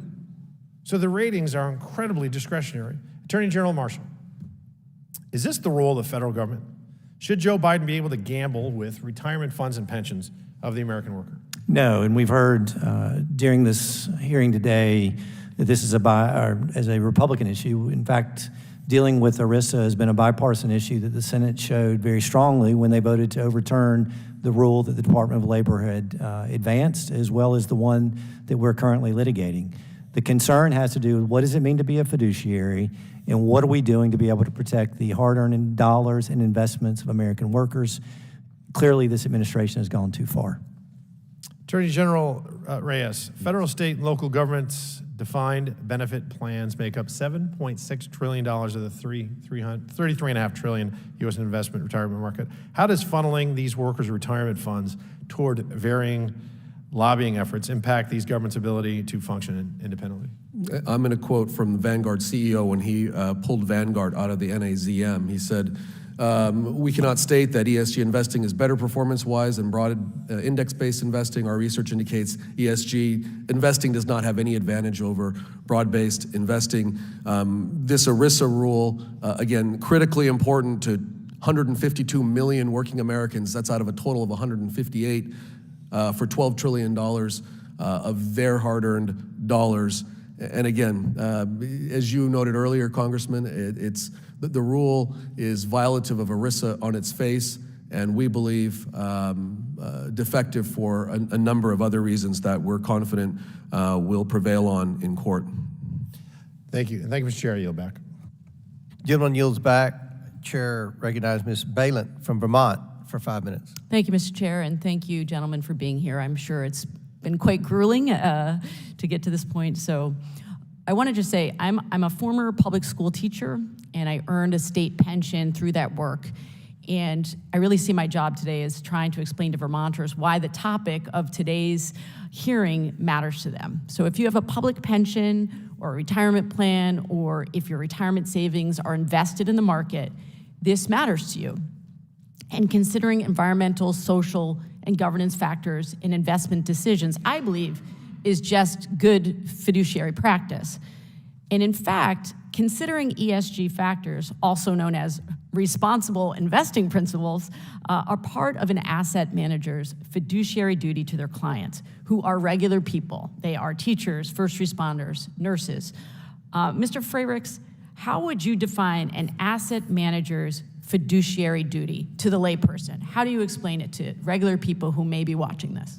To make investments to get the greatest return for the time period that the pensioners or the beneficiaries would need them. So would you say an asset manager has a responsibility always to act on behalf of the client's best financial interests when they're managing their accounts? Most certainly.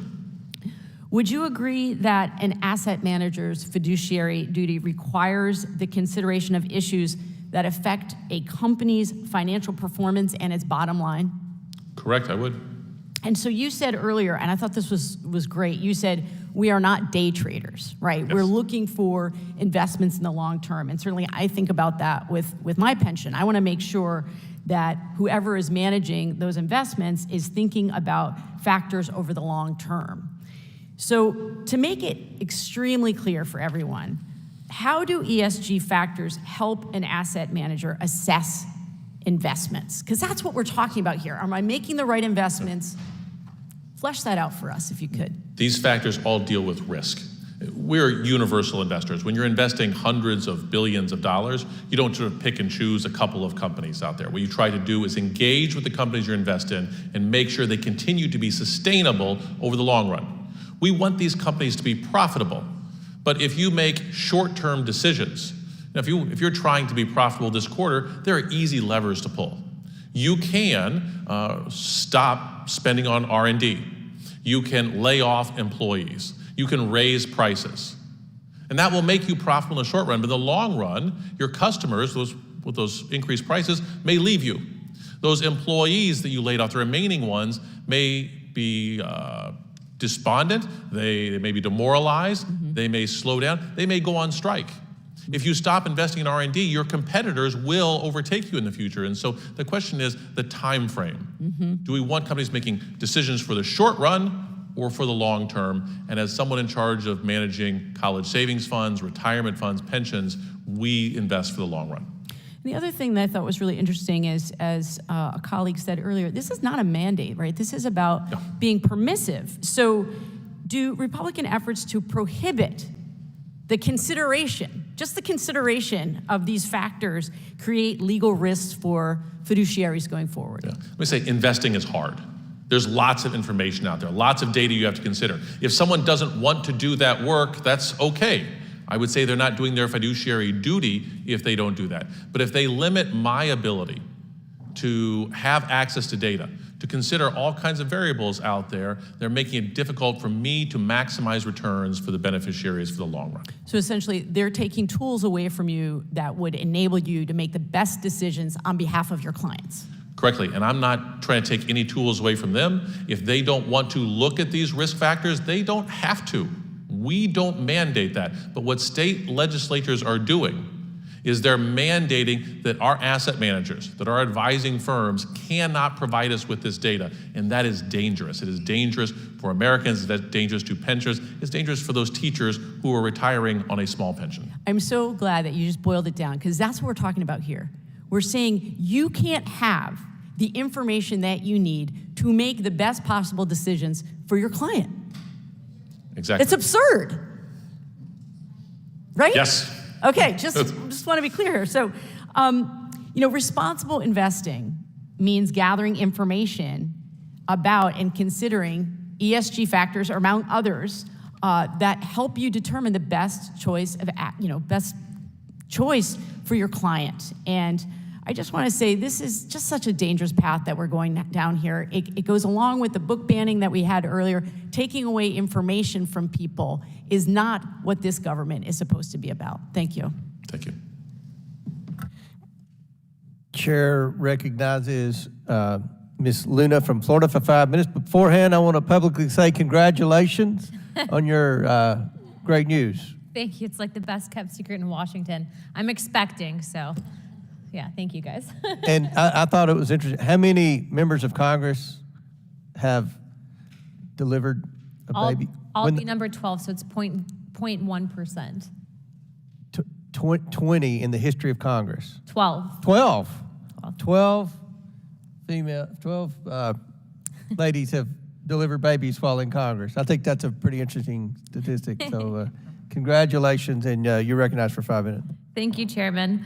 I want to start out by saying I think investments made on behalf of the American people by assets managers should serve in the interest of the investor, not woke ideologies being pushed by corporate financial institutions and to entities like the SEC. Honorable Reyes, I actually really liked how you kind of unloaded with some facts. And so if I have time at the end of this, I want to yield to just kind of let you speak on what you think it's important for the American people to know. But if I could just real quickly ask you a few questions. What are the challenges faced by companies in dealing with increasing numbers of shareholder proposals, especially those related to ESG metrics?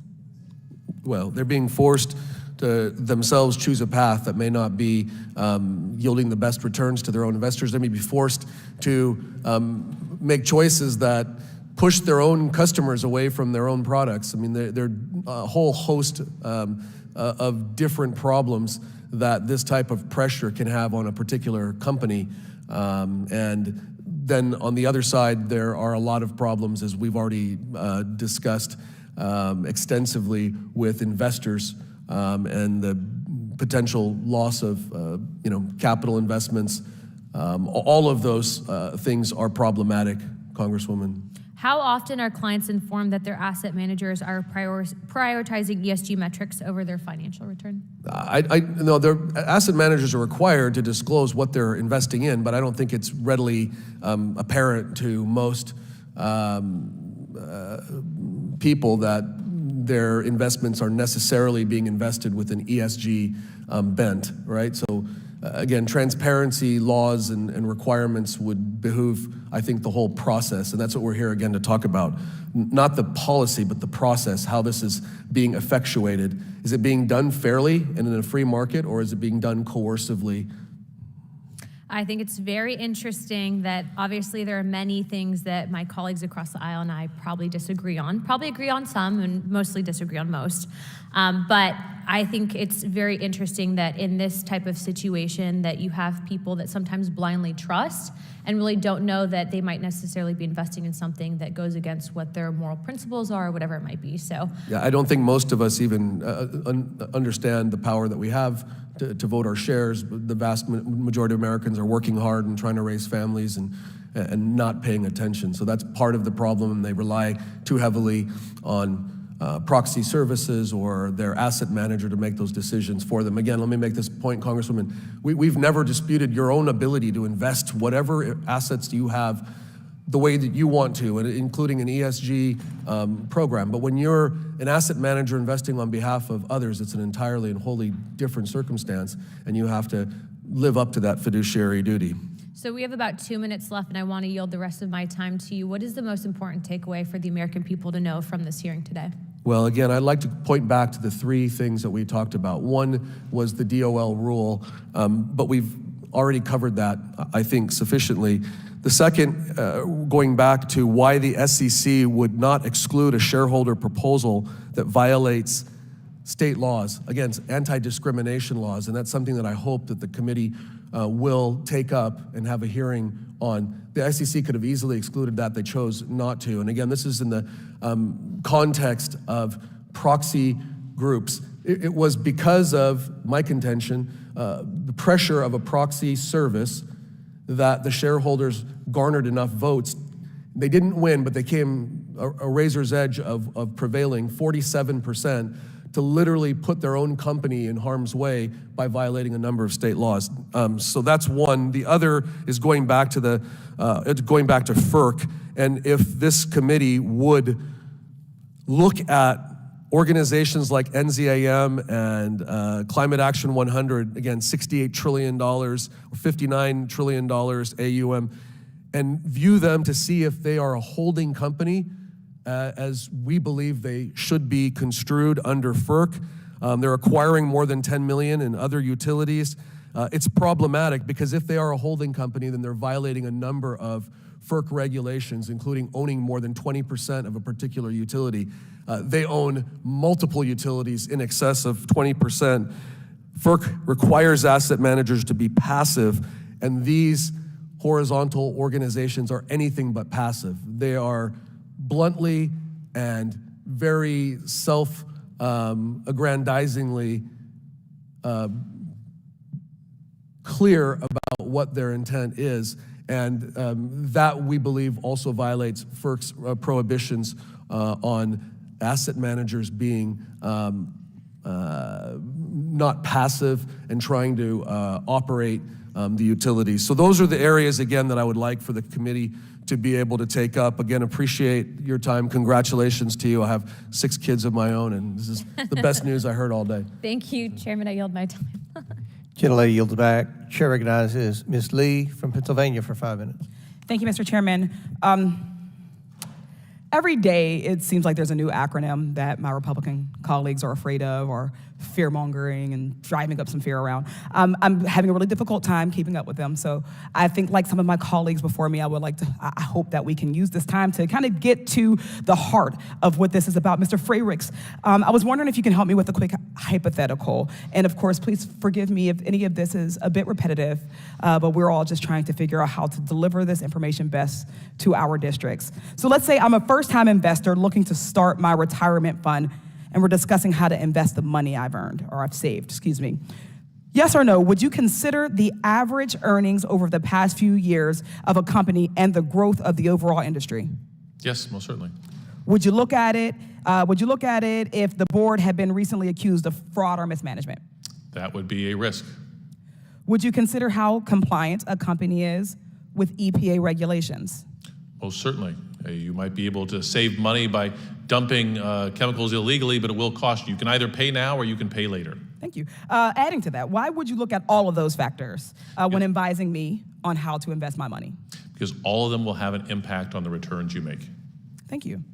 Having as many data points, it sounds like, as possible minimizes risk and maximizes value, making our retirement accounts stronger. The pandemic, rising inflation, and stagnant wages have hit Americans hard over the past few years. Across the board, people are saving less for the future, so every single dollar counts. This Republican crusade against responsible investing is putting Americans' hard-earned savings at risk, and we can't sit by and let that happen. Mr. Frericks, how will banning responsible investing lead to worse returns for Americans relying on public pensions for retirement? Let me try and make an analogy here. We talked earlier about buying cars. There are many factors you use in buying a car. You get to look at the car, you get to sit in the car, feel the car, smell the car, see if you like it. You also might consider price. Now, we also say that they should publish miles per gallon. Now, this is like saying, no, that is an environmental impact. You shouldn't be able to know the information on miles MPGs in your car. Miles per gallon will directly affect your costs down the road. You ought to have access to that. These factors that we talked about are similar to that. And these efforts to deny us information on environmental and social and corporate governance issues are making it more difficult for us to be good consumers. Thank you for that. Republicans would rather force our public servants to throw away hard-earned money and extra fees than simply allow financial professionals to invest responsibly. They're willing to risk the retirement savings of our teachers, our firefighters, our municipal workers, our public servants, all to protect wealthy corporate interests. Limiting responsible investing isn't even a popular concept in Republican-controlled state legislatures, as my colleague from Florida before me mentioned, Indiana as one. The Indiana bill as one such option. Mr. Frericks, who will be stuck paying the price if Republicans are successful in restricting and banning responsible investing?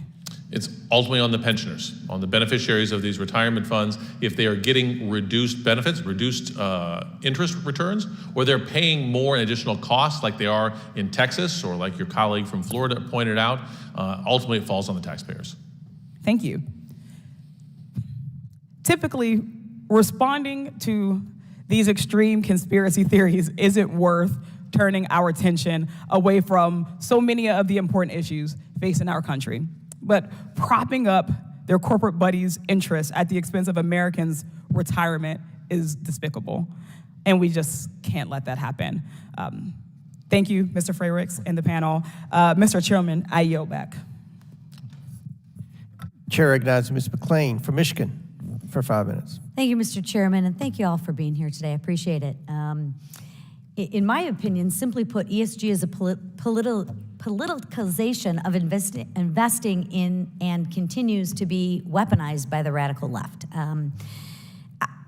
I pulled the definition. The primary responsibility of fiduciaries is to run the plan solely in the interest of participants and beneficiaries for the exclusive purpose of providing benefits and paying plan expenses.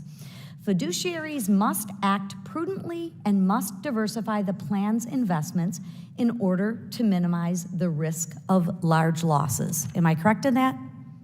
That's the definition, right? So I just want to make sure we're all on the same page. Mr. Reyes and Mr. Marshall, are asset managers required to tell their clients when they enter into these ESG-related pledges? I think General Reyes has answered specifically that the answer is no. No. That there's not a direct disclosure requirement. So I want to make sure that everyone understands. I'm an investor. I'm going to invest in ABC fund, right? But you have made an agreement or a pledge with an ESG investment, right? That is based on your belief of what is ESG compliant or whatnot. And you don't have to tell me that you've entered into that pledge. Am I correct in that? Yes. Okay. Could you imagine if we did that like with a pro-life or something? I think my colleagues on the other side would actually go crazy. So a follow-up to that. If you're telling me that money managers can invest clients' money into ESG-approved companies without the knowledge of investors, yes, we can do that, right? So I heard the left talk about transparency. Is that a definition of transparent, not being transparent with the investors on the pledges that you've made behind their backs? I think one of the major issues for attorneys general is for our consumers to make sure they're fully informed in business transactions in which they engage. I mean, I am all for if people want people to have choice in where their money goes and what they look at, right?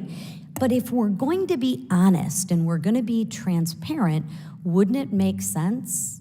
What's the harm in saying, hey, I entered into a pledge that requires me to do some ESG stuff? What's the harm in that? What are we trying to hide? I don't understand that. Why the lack of transparency? I'll say from Illinois' perspective, that's not a problem. We publish all of our corporate engagements online. So our votes out there. everyone does that, or just Illinois? We do that in our office. That's the only office I can control. Okay, because I don't think, by the answer to my first question, our asset managers, and perhaps I'll repeat it, our asset managers required to tell their clients when they enter into ESG-related pledges. I believe the answer, and we can check the record, was no. So to me, that's lack of transparency. Maybe you have a different definition of transparency, but go ahead, Mr. Reyes.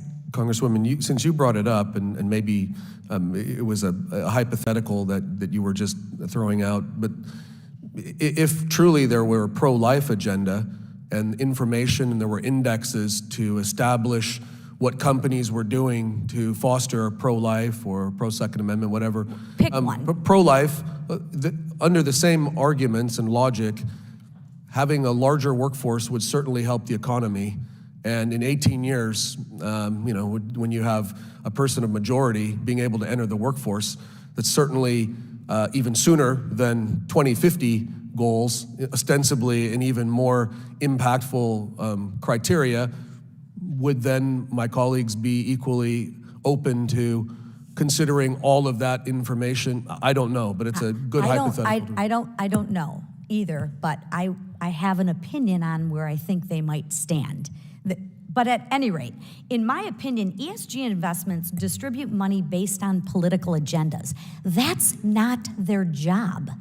It's not to have a political agenda. Rather, their earnings are best returned for savers. I mean, at the end of the day, rate of return needs to matter, because then we're going to go back when all of these investments fail, and we're going to look at the investment companies and say, well, you didn't return your investment. We have to be transparent with the American people. And if we can't be transparent with our ideological views, then what are we hiding? And that's all, that's the purpose in let's just be transparent. And let's be transparent with a concept through all of our investing. And with that, I'm over, so thank you. Chair recognizes Ms. Crockett from Texas for 5 minutes. Thank you, Mr. Chair. And before I begin, let me first just say thank you so much. I sit on the Ag Committee, so you were like feeding my soul as you were talking about the struggles of our farmers, because I've been listening to my farmers talk about the droughts, and I am from the state of Texas where we are enduring droughts, floods, as well as freezes. So we have everything as a result of the thing that really does exist called climate change. So thank you for that. I'm tired of my colleagues on the right using these hearings as a tool for their 2024 campaign. Pretty soon, this committee's majority will need to file with the FEC an in-kind contribution. Instead of talking about how Speaker McCarthy's manufactured crisis on the debt ceiling has led to declines in the stock market, instead of talking about how investors are scared about whether U.S. will pay its bills, today we're talking about their fear of what my colleagues call radical wokeism. ESG is not, I repeat, ESG is not radical or woke. And being from Texas, I can tell you what radical looks like, because clearly we've had some tragedies just this past week because of radical rhetoric, if we're gonna talk about what radical looks like. ESG, like any financial information, is just good business. It's another tool in the toolbox to consider advantageous investments and business decisions. Asset managers have a legal fiduciary duty to maximize profits, but it's ignorant to say that to maximize profits, you have to do it at the expense of ESG. That's just false. ESG impacts our investment strategies that incorporate long-term risks to make long-term down payments as well as returns on future breakthroughs. They allow financial professions to manage and promote risk reduction for client investments to maximize returns. I'm surprised our chairman is opposed to this because just last week, he praised the GAO's high-risk list as a valuable tool for, quote, Congress can make more informed decisions. It's only responsible then that asset managers present all information posing financial risk to clients to allow them to make more informed decisions, especially Americans wanting to responsibly manage their retirement savings.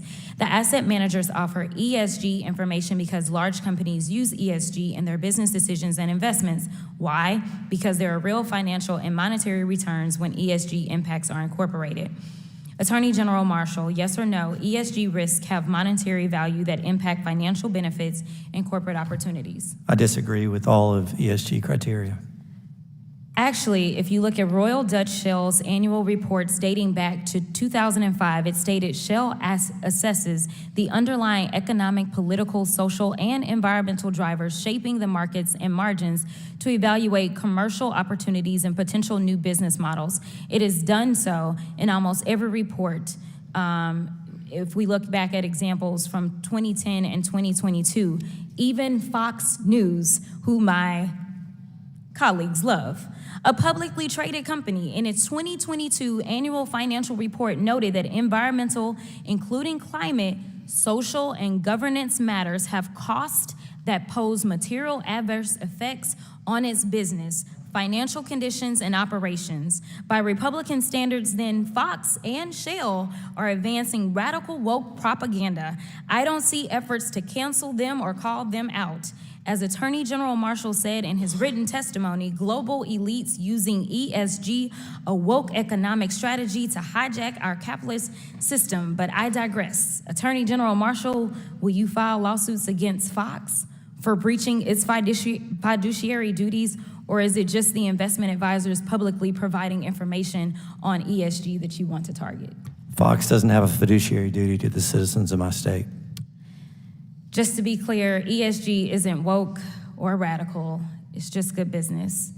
Don't take my word for it. A New York University economic study examined over 1,000 reports reviewing the relationship between ESG and financial performance. It overwhelmingly found a positive relation between ESG and financial performance for returns on assets, returns on equity, or stock prices. Why are we wasting valuable time examining ideas that are not in the public interest and which the public has no interest in? I have 30 seconds left, and with that, I would like to yield to the Honorable Treasurer to just offer any thoughts, any additional thoughts that you may have.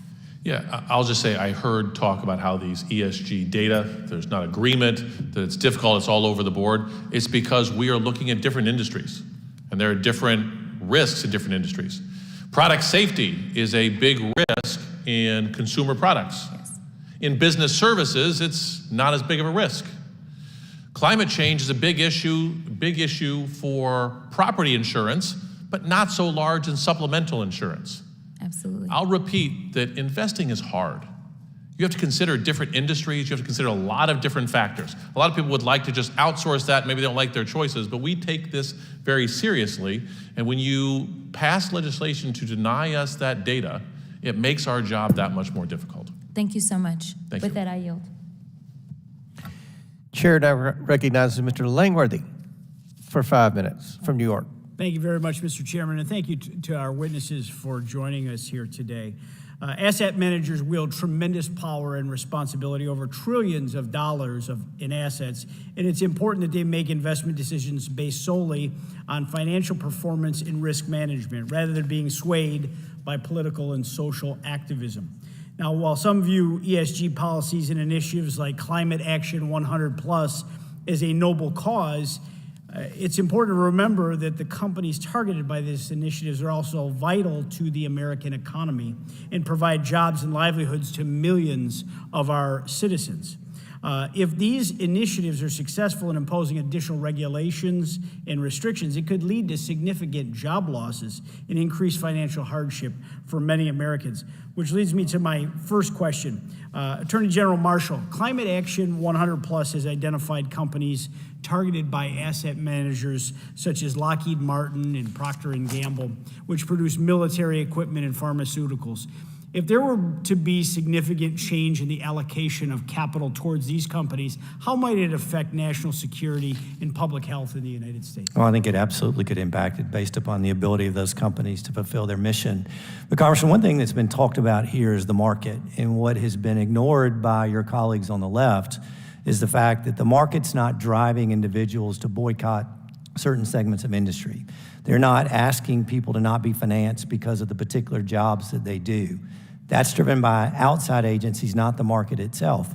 We need to let the market prevail, and if we do so, we have the opportunity to provide goods and services not only to the people of this country, but also to be able to maximize the value to investors. Thank you. The list also comprises energy producers and utility companies that rely on fossil fuels. If a shareholder proposal were to mandate a company like Xcel Energy, which provides natural gas and electricity to millions of Americans, to entirely abandon fossil fuels, how might that impact the customers and the employees of that company? Well, look at California, number one, by the way, about whether or not we're going to have rolling blackouts, whether or not we have reliable energy, and whether or not we have affordable power that the citizens of my state can be able to pay. When we have this radical transformation of energy policy, not dictated by the body in which you sit, but instead by global elites, then there's not the opportunity to debate what are the consequences of those decisions. We are already beginning to see that, but yet what may occur in the near future, we still don't know. Yeah, these companies, whether or not ESG advocates agree, are essential to the American economy. They provide employment to hundreds of thousands of people, as well as essential services to millions. The International Energy Agency concedes that technology to achieve a net zero by 2050 does not yet exist. Does an investment strategy grounded in the basis of that target increase risk to investors? I think absolutely, and particularly risk as it relates to how it is that we're going to be able to provide cheap energy, which has been the driver of this company across the board to all Americans in all states. America is already in an energy price crisis, but if these major energy producers, they lose their financial backing or they're forced to abandon fossil fuels, would either of the attorney generals can answer this? Would you expect energy prices to rise if they lose significant financial backing? Absolutely. I mean, first of all, the technology is not to where renewables are going to supply what already is being supplied by those plants that are fueled by natural gas or coal. And if, in fact, we're unable to acquire the resources we need for the power to be generated, which we saw recently that caused the increased price for consumers, then America needs to be ready. We need to be ready to pay higher prices and also have unreliable energy, which we've been able to depend on for at least my lifetime, Congressman, and for others as well. And on that point, again, Congressman, I'll reiterate what the FERC commissioners just gave us, a dire warning about the stability of the grid and the security of the grid, given current circumstances. In just in my closing seconds, Attorney General Reyes, I know that many of the companies who do conform to ESG initiatives, they're relying on rare earth minerals, specifically resources that just are not readily available in the United States. Does an overemphasis on companies that rely on these resources, which primarily come from China, does that compromise American national security, in your opinion? It absolutely compromises our national security. And in addition, something we haven't mentioned earlier, there are other issues about our southern border security that ESG also compromises. Thank you, Congressman. Thank you very much, and I yield back, Mr. Chairman. Chair recognizes Mr. Moskowitz from Florida for 5 minutes. Thank you, Mr. Chairman, and I want to thank the witnesses for being here today and attending what could be called the Oversight Committee hearing on the death of the free market. I mean, boy, how things have changed in the grand old party. I mean, it used to be about free markets, and it used to be about corporate freedom, and it used to be small government, and it used to be, government out of businesses, government out of the bedroom. Boy, has that pendulum really swung here. I mean, we want government everywhere. I mean, this is like corporate socialism, where we now want the government to tell people that they have to invest in certain companies. Like, we individuals can't make the decision. I mean, it is a wild sort of turn of events for the grand old party. I mean, if Ronald Reagan was here and he was listening to people talk about, that we need government to make sure that people have to invest in companies that, make guns, he wouldn't even recognize you guys. But some of the witnesses, when they were talking about ESG, they talked about as if it was a deadly weapon that's going to destroy our country. It's not. It's not a widely supported investment strategy used to minimize and maximize returns. One of that is shown to offer, greater long-term resilience, lower risks due to factoring in all potential costs to society. But I want to focus on this deadly weapon part. I'm from Parkland, where the shooting was at my high school, Marjorie Stoneman Douglas. So if you want clarity on what a deadly weapon is, I can assure you it's not ESG. It's a kid with an AR-15 and unlimited ammunition walking into my school and killing 17 people. So let's have a real sort of grip of reality of what investment strategy is or is not versus what a deadly weapon is. After the Marjorie Stoneman Douglas school shooting, Walmart, Dick's Sporting Goods announced that they would stop selling assault rifles, and I applauded them for doing that.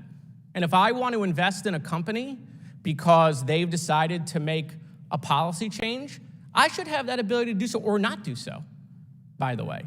I'm pretty sure I just saw, some of my colleagues going out and, shooting Bud Light cans because, they didn't like what Bud Light was doing. Should we have government mandate that they got to go invest in Bud Light because we want to support Bud Light? I mean, that's what you guys are advocating. It's really kind of crazy. And so, I don't know what we're doing here, Mr. Chairman. This is part one. There's going to be a part two. I mean, part one was just so fascinating. I can't wait for part two. But this committee has not taken any action on gun violence. We want to talk about a deadly weapon. This committee has not looked at all into AR-15s or deadly weapons or school shootings or mass shootings. I mean, you think parents in this country care about ESG? No, they care about dropping their kid off at a movie theater or at a mall, or at school. They don't care about ESG. This is stuff that 10% of Twitter cares about, okay? And so I just want to know when we're going to get serious here. And so, Mr. Chairman, I ask, when is this committee going to have a hearing on gun violence? You weren't here last year, but all the hearings pertain to the Washington Commanders football team. They pertain to the Equal Rights Amendment. They pertain to abortion. They didn't have a single hearing with a single Biden administration official. They didn't have a single hearing on any type of anything relating to how tax dollars were being wasted by this administration. So maybe you should take the lead in campaigning for your side of the aisle, and then if you all win the majority, then you can have hearings on the Washington Commanders football team again. No, reclaiming my time, Mr. Chairman, that's fine. I wasn't here, but, you're in charge now, and mass shootings are completely out of control. And so you have the power to make the decision, decide whether we should have hearings on D.C. public urination or on mass shootings. You're the chairman. I'm just a lowly Democratic freshman. And so I implore that this committee start to look at mass shootings and the real weapons that are destroying people's lives, which are AR-15s. Thank you, Mr. Chairman.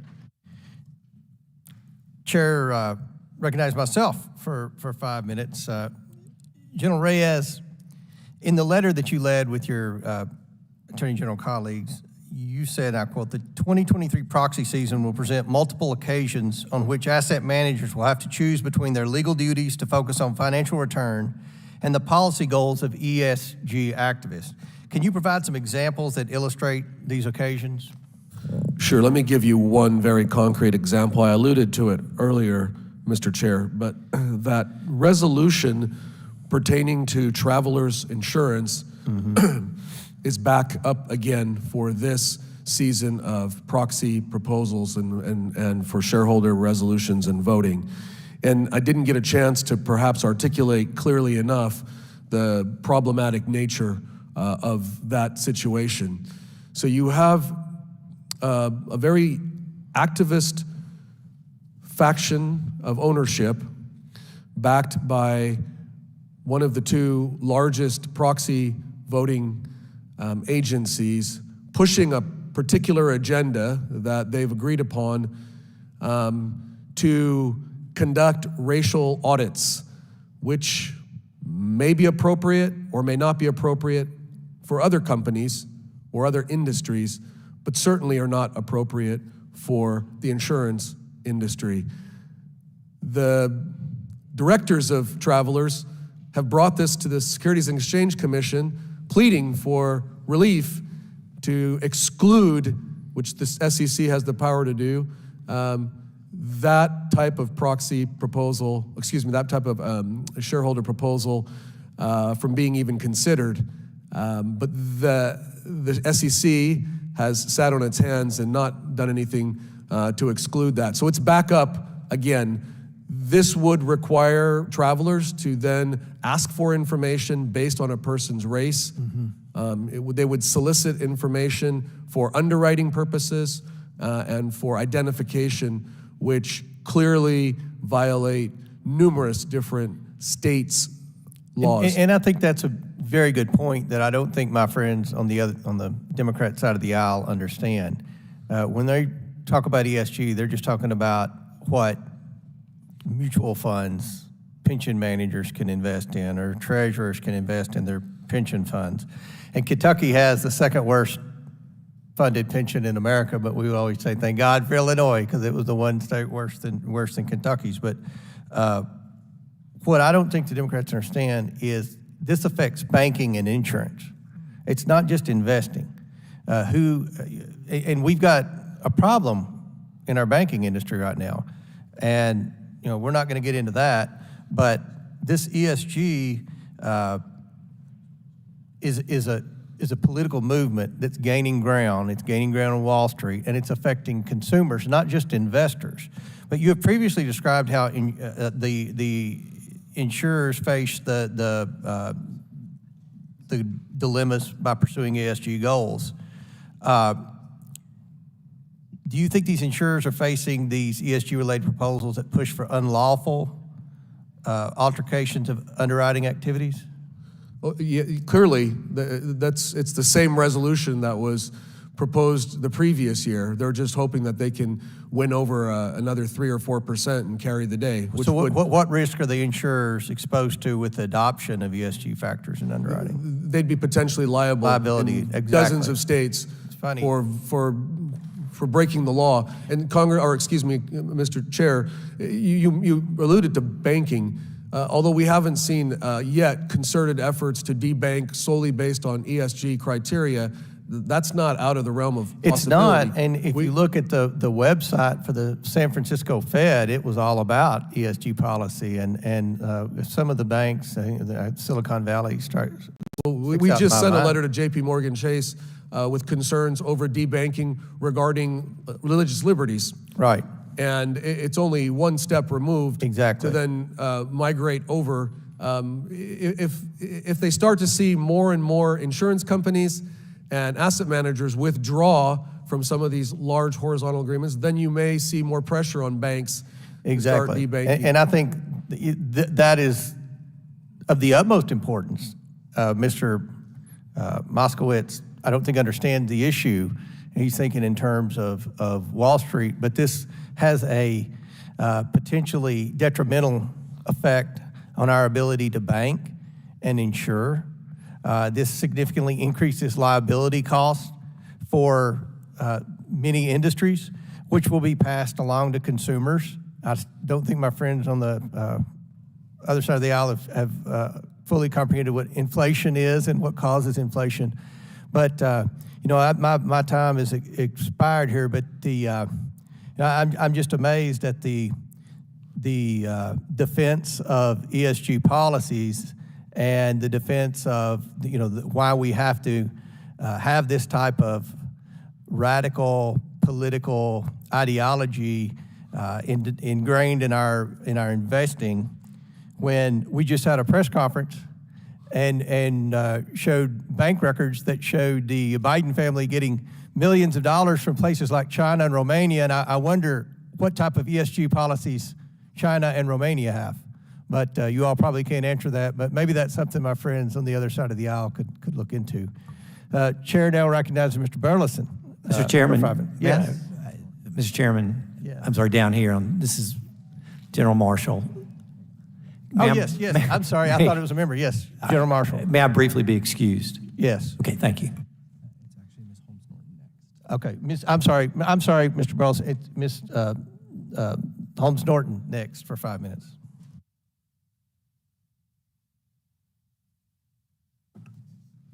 Thank you, Mr. Chairman.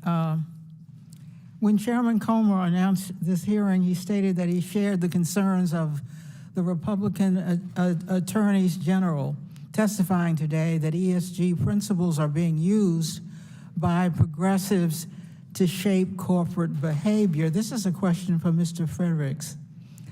I disagree.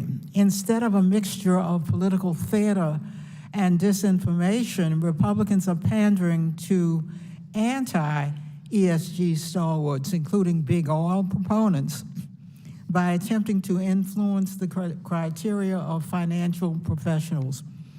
ESG has wide-reaching support from climate activists to the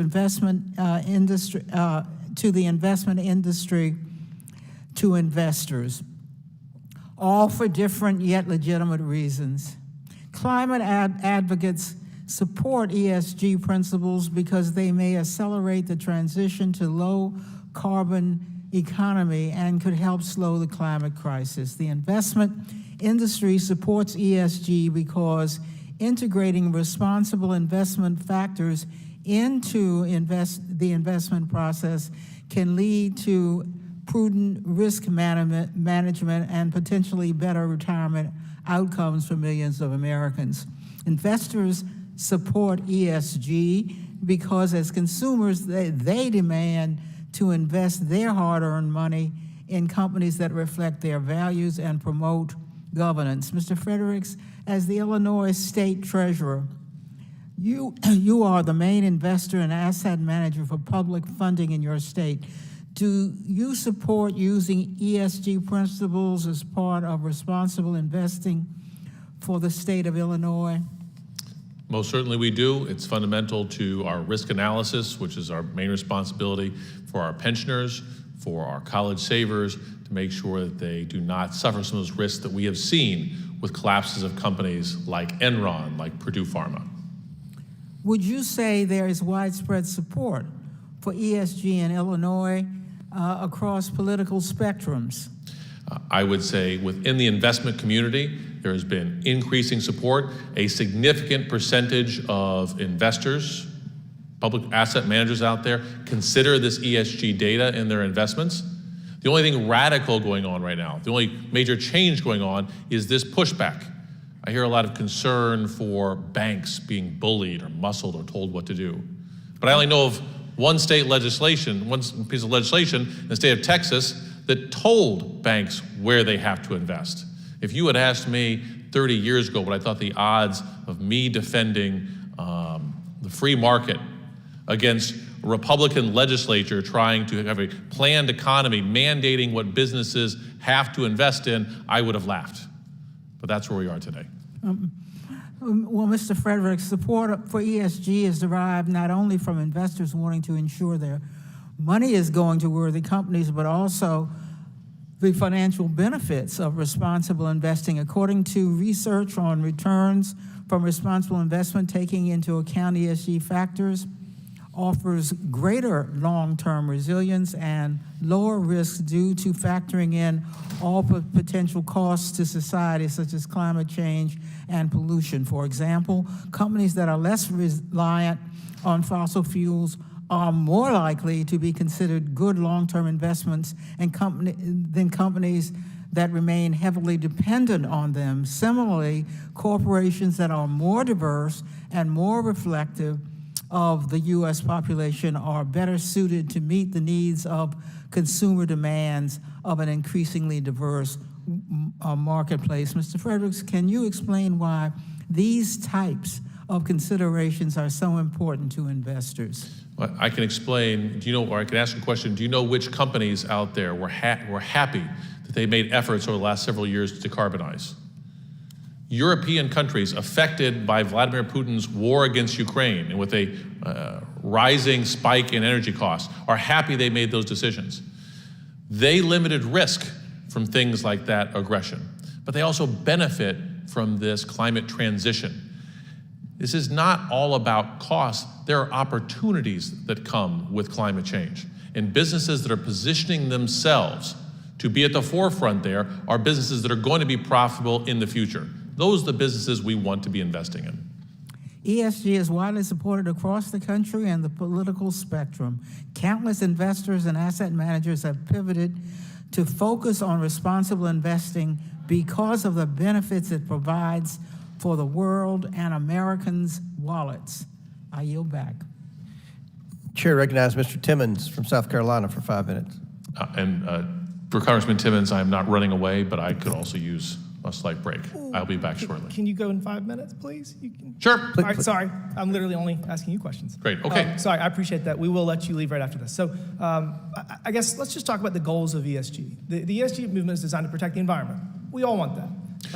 Social, well, hold on, is to facilitate a cleaner environment for generations to come. Social, we want every business and their teams to facilitate a working environment that everyone is accepted, is paid a reasonable wage, appropriate with their skill set, and as governance, and I'm in the military, I'm in the Air Force, and we talk about this a lot. We want every decision-making room to reflect the people that they serve, whatever those percentages are. And so those are the goals. And so you reference two things that I just totally disagree with have anything to do with ESG.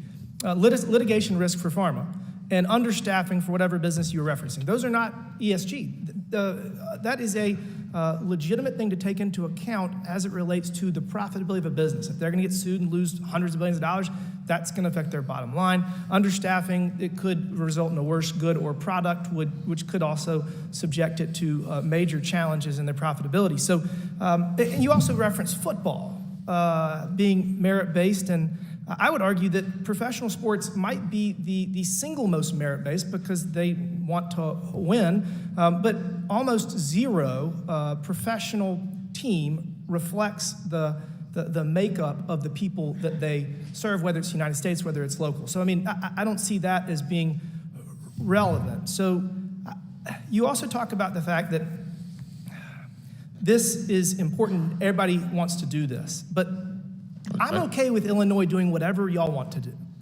But you currently have a $140 billion deficit with your pension.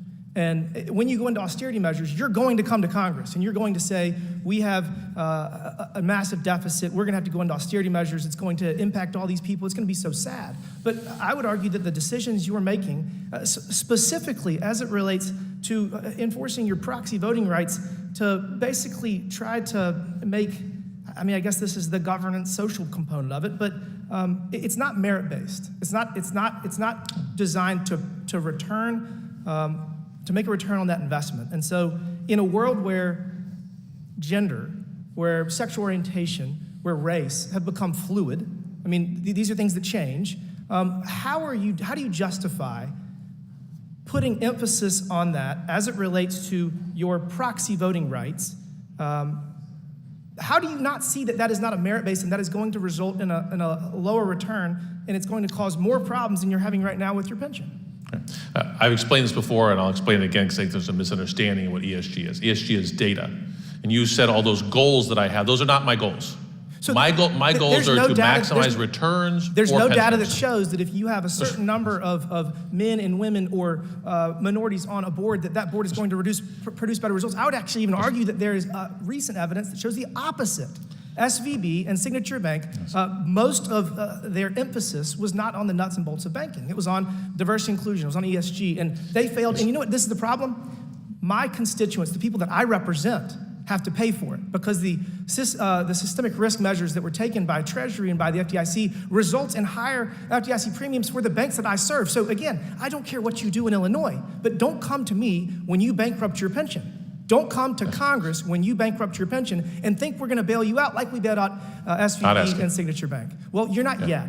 You're not yet because you're actually violating your fiduciary obligations to your to the pension by not focusing on a return on the investment. You're focusing on things like gender and race and sexual orientation, which that has nothing to do with merit. Yeah. I believe these recordings are videotaped, and you will find, if you listen to my comments, that those are, in fact, my requirement. My requirements are returning a fiduciary duty. Silicon Valley Bank did not fail because of focus on woke. It failed because they didn't listen to their risk managers. They didn't have risk managers. I'm sorry. They didn't have risk managers because they had 3 That's why they diversity failed. officers. Well, but they had 3 diversity officers.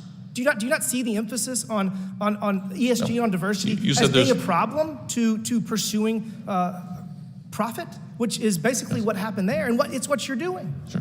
You mentioned diversity on boards. There are no quotas out there, but research has shown, multiple research undertaken shows that diverse boards outperform homogenous boards. We're not excluding anyone, but saying that getting more different opinions from different backgrounds on the table produce better results. In this case, having people that have experience in banking would result in SVB and Signature not failing. Instead, they were focused on diversity inclusion. They're focused on gender, on race, and on sexual orientation and pronouns. And that's why we need to stop this, and we need to focus on the fiduciary obligations and getting a return for your investors. Thank you. I yield They back. focused too much on one specific risky industry. They didn't have risk managers they were listening to. That was the cause. Mr. Chairman. Demise. Just a moment. Does gentleman yield back his time? Gentleman yields back his time. Does gentleman seek? I seek a unanimous consent just to introduce an article on this very point saying SVB's collapse was a failure of governance and describing it as a textbook case of corporate mismanagement. And it's from Axios, so I'd like to introduce that. Without objection, we'll enter that into the record. Thank you. Does gentleman seek further time? No. Thank you very Thank you much. Thank you. The gentleman, Mr. Rokana, is recognized for 5 minutes. Thank you, Mr. Chair. Attorney General Marshall, I want to see if we can find... Excuse me just a minute. Will the gentleman, hold on just a moment, please. Does the gentleman seek agreement that he could go use the outside services? Go ahead. Okay, I'm trying to make sure because I don't want to interrupt if that's the question. Okay. Sir, the rooms might be outside and to the left. We got one back. Okay, got one back there. Okay, excuse me. The gentleman now will be recognized for 5 minutes. Thank you, Mr. Chair. Attorney General Marshall, I want to see if we can find some common ground. I assume you would agree with me that if BlackRock or a company wanted to prioritize investments for things that were made in America, that would be okay.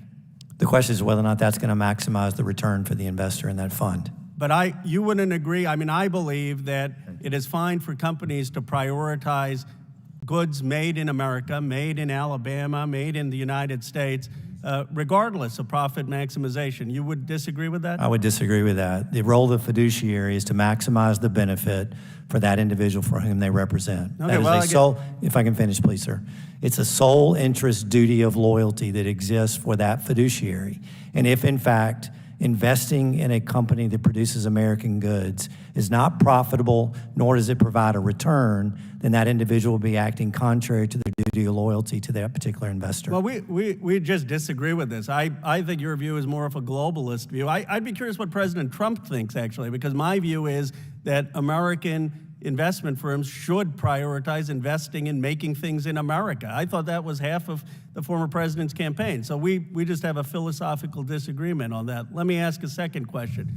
I assume you would be fine if BlackRock says, even though the vast majority of profit maximization would mean investing in China, which, by the way, they have said that's the highest returns, we're going to choose not to invest there because of the human rights violations of the Uyghurs. Would you be for them maximizing their profits and investing in China, or would you support them not investing in China because of human rights concerns? Obviously, BlackRock has multiple investment vehicles for which people can choose. If, in fact, they have a global fund in which they are investing in China, then the investor has an opportunity to determine whether or not... Would you say it's fair for BlackRock to make a decision that they should not invest in China even if that's higher returns, because they have a problem with the human rights view and the Uyghurs? I think the question is, what is the purpose of the fund? What is the defined investment goal that's there? Yeah, they're and then they funded- can make a decision about whether or not it's appropriate So return if they for that made a particular decision, investor. if Larry Fink said, we're not investing in China, in regions with the Xinjiang where there are Uyghurs, would you be fine with that?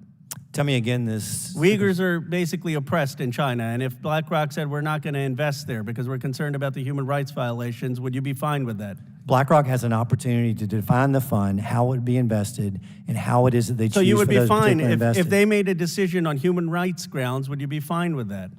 It's a broader issue than that, Congressman. Well, as no, far I'm as just asking- no, sir, you're not letting let me me answer just my finish, 'cause question. You may have an agenda that you want to ask with this question. No, but what I'm answering for you I is, reclaim my time. Let me ask you, Chairman Gallagher, I'm on the China committee. We have had Republicans lecture BlackRock saying that they should have the values not to be investing in China, even if it's profit maximizing because of the human rights violations with the Uyghurs. Would you support that view? first of all, I don't know exactly the circumstances that you're talking about Well, in China. that's shocking that you don't know the Uyghurs and the human rights violations there. Can't tell you that I know anything about it, sir.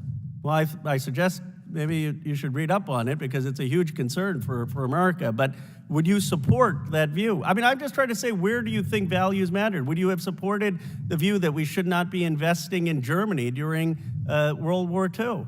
I think the issue for investment companies is whether or not they are finding that they are complying with their fiduciary Attorney duty. General Marshall, I guess here's my point. Do you think there is ever a point that values of standing up against the human rights views of China, values of standing up against Nazism, values of standing up against Stalinism, do you believe there's ever a time that values should trump profit maximization? They have the right to choose not to invest in companies that they believe create certain risks.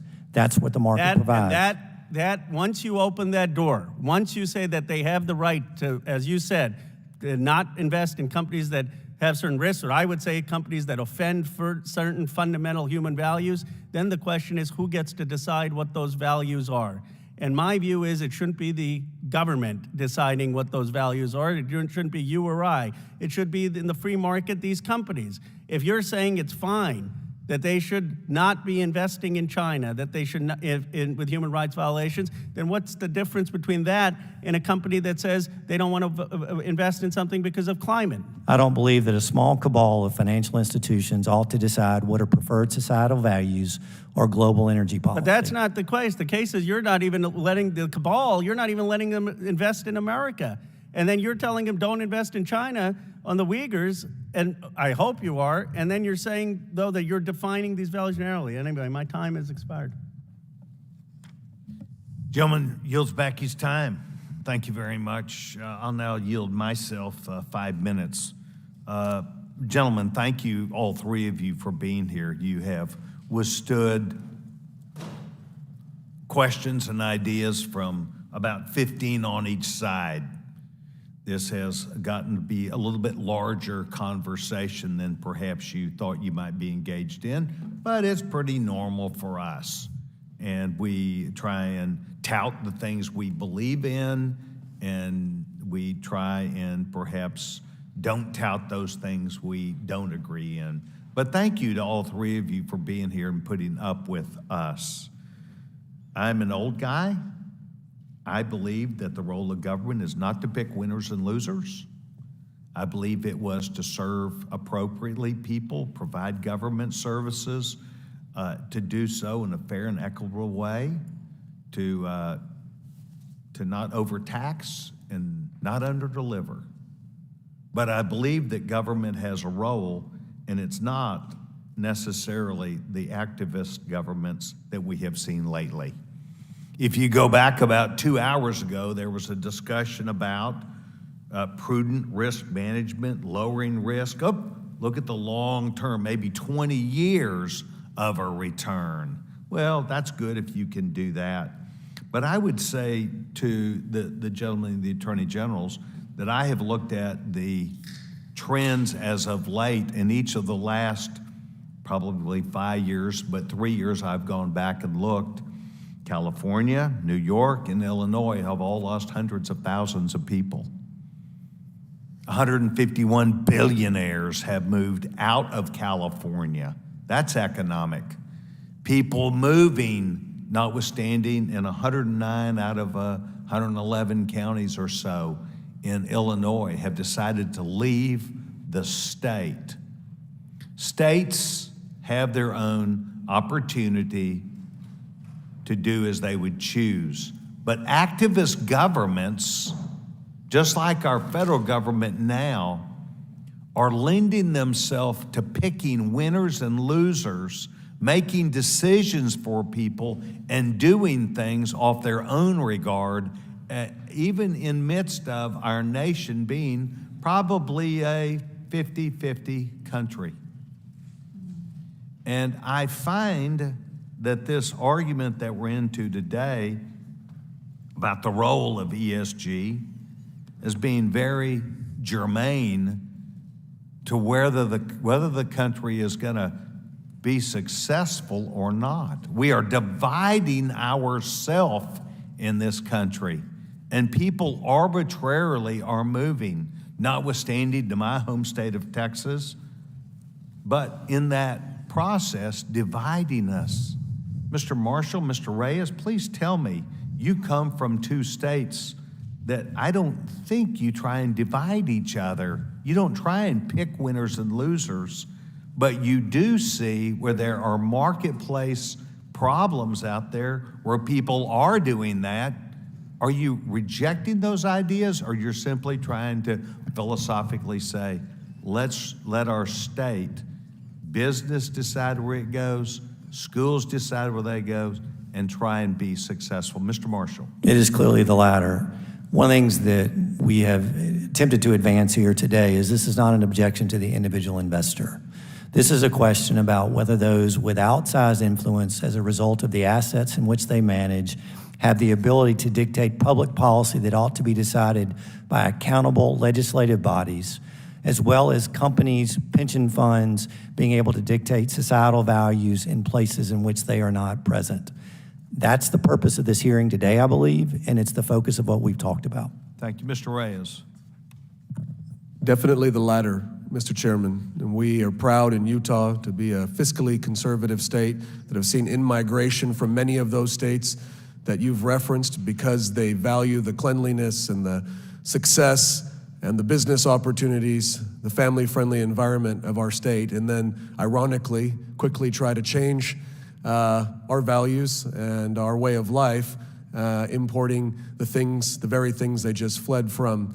ESG is part of those policies and a process that thwarts the free market, that caused them to leave where they came from and enjoy where they're living now in the great state of Utah. So I appreciate, on behalf of my citizens who are very concerned about this on many levels, this being ESG, not just data in a free market, in a vacuum that allows people to make decisions without coercion, but in an environment where every major pressure point is choking out decisions and the free will of everyday Americans and hurting them at their pocketbooks, hurting them in their long-term savings, hurting them at the gas pump. And these are the things that we hope that you'll continue to hold hearings on with regard to this ESG movement. Thank you very much. I simply call it active government making decisions on behalf of free people, and I agree with you. I want to thank the gentleman from Illinois. I believe that his presence today says volumes about not only what he believes in, but very clearly my colleagues that are my dear friends also viewed you as an advocate to express their ideas as an evaluator, and I want to thank you very much. I yield back my time, and we now would recognize the gentleman from Rhode Island for 5 minutes. Well, thank you, Chairman and Ranking Member. Thank you for letting me join you today. I asked to join the Oversight Committee today because of my background as a state treasurer for 8 years, where I was a colleague of Treasurer Frericks, and my experience as an investor in the private sector before that. And the message that I want to deliver, because people need to understand it, is that these attacks against ESG investing are based on a fallacy. They are based on the argument that somehow incorporating environmental and social and governance factors is a breach of fiduciary duty to clients or to beneficiaries. That is not true. The opposite is the case. As fiduciaries, we would not be doing our jobs if we did not consider environmental and social and governance risks when making investment decisions. And in fact, investors in companies that have failed to incorporate ESG risks into their decision-making have lost a lot of money as a result. Do you want some examples? BP. After the Deepwater Horizon spill, BP stock dropped 55%, eliminating $88 billion of shareholder value because that company failed to adopt proactive safety protocols. Volkswagen, their emissions scandal caused their stock to drop nearly 30%, also costing investors billions of dollars. We've heard about Norfolk Southern and Purdue Pharma. The list goes on and on. Companies that do not manage their environmental risks, their labor risks, their consumer protection risks appropriately open up investors, including retail investors, pensioners, retirees, to financial losses. So investors would not be doing their jobs if they did not think about these issues when making investment decisions. And in fact, because we have a free market in this country, investors are voting with their feet. We've heard about how big companies like BlackRock and others that integrate ESG factors in their decision-making process control trillions of dollars. Yes, because investors have chosen to take their business there because they want their asset managers to be incorporating all of these factors into their decision-making process. And the data has borne out. Over the last 5 years, according to Morningstar, 2/3 of funds that emphasize ESG in their investment process have ranked in the top half of performance relative to their peers. That's mutual funds. So again, ESG investing, it is common sense, and it's been going on for years as well. Private investors have been doing this for decades. The Department of Labor has been allowing this for public funds for decades. The SEC has allowed proxy voting proposals on ESG issues for decades. What is new here is this trumped-up opposition, no doubt funded by and pushed by the oil and gas industry, that is desperately trying to hang on because they know that the smart capital is moving toward a clean energy future. Again, if you want an example, if you had invested $100 in ExxonMobil stock 5 years ago, that $100 would be worth $142 today. Pretty good. If you had invested that same $100 in First Solar, a publicly traded company, it would be worth $267 today. So the industries of the future are winning, and the industries of the past are now trying to rig the game by employing government interference to prevent investors from doing their jobs. And I would note, this government interference is being run oftentimes by people who have no investment experience themselves at all. The two Republican witnesses who are here, who may be very credentialed in other ways, between the two of them have 0 degrees in investments or economics or finance, are not CPAs, are not chartered financial I ran a analysts. tech venture fund, just so you know, Congressman. So, Yeah, fair okay, enough, so but no degrees, no But just to be CFA, clear on the no record, I just reclaiming wanted my to time, know, yeah. reclaiming my time. All right, I've spent a career in this, as has Treasurer Frericks and many others who were not given the opportunity to come here today. Our Republican witnesses have experienced trying to overturn elections that were freely and fairly won, but not incorporating smart ESG factors into investment decisions. So listen, we know what's going on here. This is a taxpayer-funded effort to run interference for the oil and gas industries, prevent investors from doing their jobs and exercising their judgment, and prevent investors from having the options for where to move their money. It's un-American, it's not in keeping with the free market or sound investment principles. And with that, I'm out of time, and I yield back. Chair recognizes Mr. Burleson from Missouri for 5 minutes. Thank you, Mr. Chairman. You know, I am an investment advisor representative. I do have a securities license. And I sat across the table from people who, when you manage someone's accounts, and the burden is on you to make sure they make it all the way to end of life, and that their funds do not run dry. And I'll tell you, when you're facing someone and you're looking them across the aisle, you realize that burden. It weighs on you. And when your clients' portfolios go down, you feel the pain.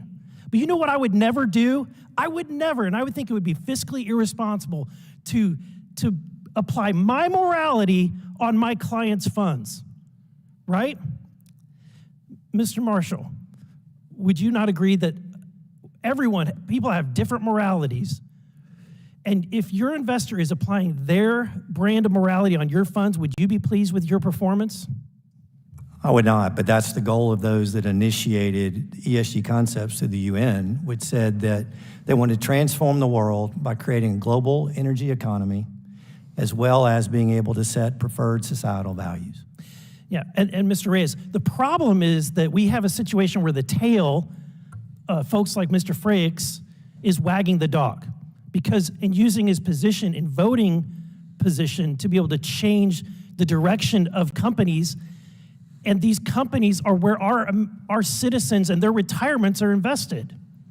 That's correct. And I wouldn't want anybody's morality, whether it was progressive, conservative, or something in between, voting with my dollars. And when I and my team invested on behalf of others, it was the same. We wouldn't interject our own political preferences or personal preferences. Well, and the impact on states is unbelievable. We heard from that Illinois is over 100, I saw reports, $110 billion in a pension deficit. It may be more, right? And so the problem is that in order to make that up, is that the state has to kick in more dollars in order to get that fund to be solvent. That's what happens in every state. When you become below a particular level of solvency for your pension, you start having to kick in more. And the impact on the taxpayers is devastating. So yeah, we can talk about whatever moral decision that you want to make. You can make voting right decisions to direct people's money towards your brand of morality. But when you mess around with other people's money and they get hurt, who pays? Do you? No, you don't pay. They do.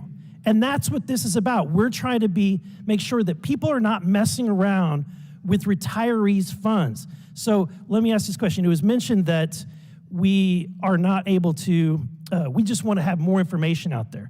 So let me ask a question. Mr. Marshall, and you guys can go down the line, just say, in Missouri, our treasurer issued a rule that said, if your money manager is using ESG in their metrics, then your client should probably know about that, right? More information would be good information. Would you agree with that? I don't disagree at all. Mr. Reyes, do you agree with that? Agreed. Do you agree with that, Mr. Frericks? More information is good information? Mike Frericks, I agree with that. And I disclose all this on our website. We are public and transparent. Okay. I agree with you. But I would disagree with your statement that this is about me pushing my values. This is about pushing value for companies. When we hold... Right. And Mr. Frericks, businesses are not going to heaven or hell, are they? There's No, but businesses do declare bankruptcy, like Purdue Pharma. Well, that was a bad math. investment. That is math. Math is not more. There's no morality to math. I'll completely agree with that statement. But again, I reiterate that as an investment advisor, I actually had to deal with clients and actually worry and stress about whether or not when they're making that decision, I'm retiring, am I going to make it all the way through? And you're sweating that for them, you're stressing about that for them. It's not your money. But when you know them and you're looking them in the eye, you know that you cannot mess around with their money and you apply your morality. Thank you, Mr. Chairman. I yield back. I sweat the 850,000 families who are saving for college education to make sure that they can graduate, they can Point of order. without more debt. There's no question for the gentleman. Chair recognized Mr. He yielded. Oh, Mr. Biggs, yes. Thank you, Mr. Chairman. So I've been running back and forth from hearing to hearing today. Always interesting to hear people say things, just make them up. Fantasy, we got to hear from one of our colleagues across the aisle a moment ago saying this hearing is a result of of trying to protect oil and gas industry. You know, sometimes you get to fabricate, you get to promote a fantasy, and that's what we just heard. But that's too bad. That's too bad. It's been nearly a decade since this committee under Chairman Issa exposed Operation Checkpoint, the Obama administration's weaponization of regulatory power to starve lawful businesses of their access to capital and banking services. Unfortunately, the latest iteration of Checkpoint is being undertaken by unaccountable international organizations, large asset managers acting in breach of their fiduciary responsibilities, and is being encouraged by the Biden administration, which is pushing the advancement of ESG priorities beyond agency authorities and at the expense of their statutory missions. General Reyes and General Marshall, I understand that one of my Democratic colleagues has accused committee Republicans of promoting corporate socialism today, another fabrication and fantasy. Given that ESG is being forced on the public by the Biden administration and by activists, Mr. Reyes, Mr. Marshall, would either of you like to respond to the claim made by one of my colleagues? I think we're advocating corporate independence, the ability to make decisions for your business based upon what's best in the return for shareholders as a result of the work that you're doing. One of the things that we clearly have seen is a concentration of wealth in a very few that is cause for them to be able to create policy changes within companies that are not generated by their board, not generated by shareholders who generally are involved, but instead by a small group who happens to hold significant amounts of shares in those companies. The other thing, Mr. Congressman, that we've heard today is what is truly a fiduciary duty. It is clear that this is a UN-generated project, ESG factors themselves. That's where it came from. And even the UN acknowledged in a recent report in 2021 that the definition of fiduciary duty needs to be changed in order to validly consider ESG factors. That's not a part of the financial return. It's clearly designed to create a very different political agenda and not one consistent with investor return. Yeah. So I want to elaborate since we only have 2.5 minutes left, because what you're talking about, the way I understand, is mixed motive investing.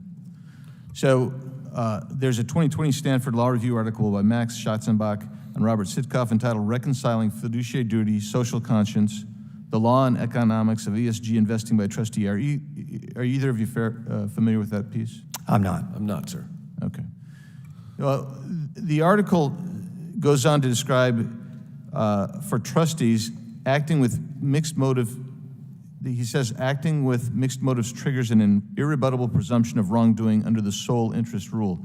Does that sound accurate to you as the way you understand the sole interest rule? Yes. That's accurate, Congressman.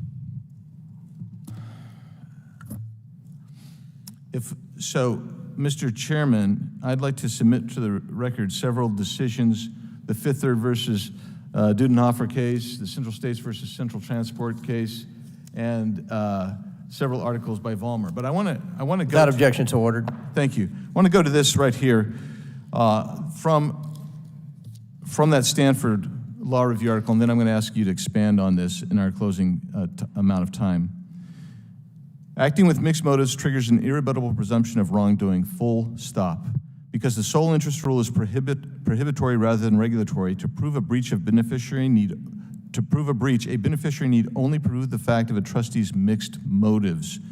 Under the sole interest rule, the trustee violates the duty of loyalty, even in the absence of self-dealing, if the trustee has any motive or rationale for undertaking an action other than the sole interest or exclusive benefit of the beneficiary.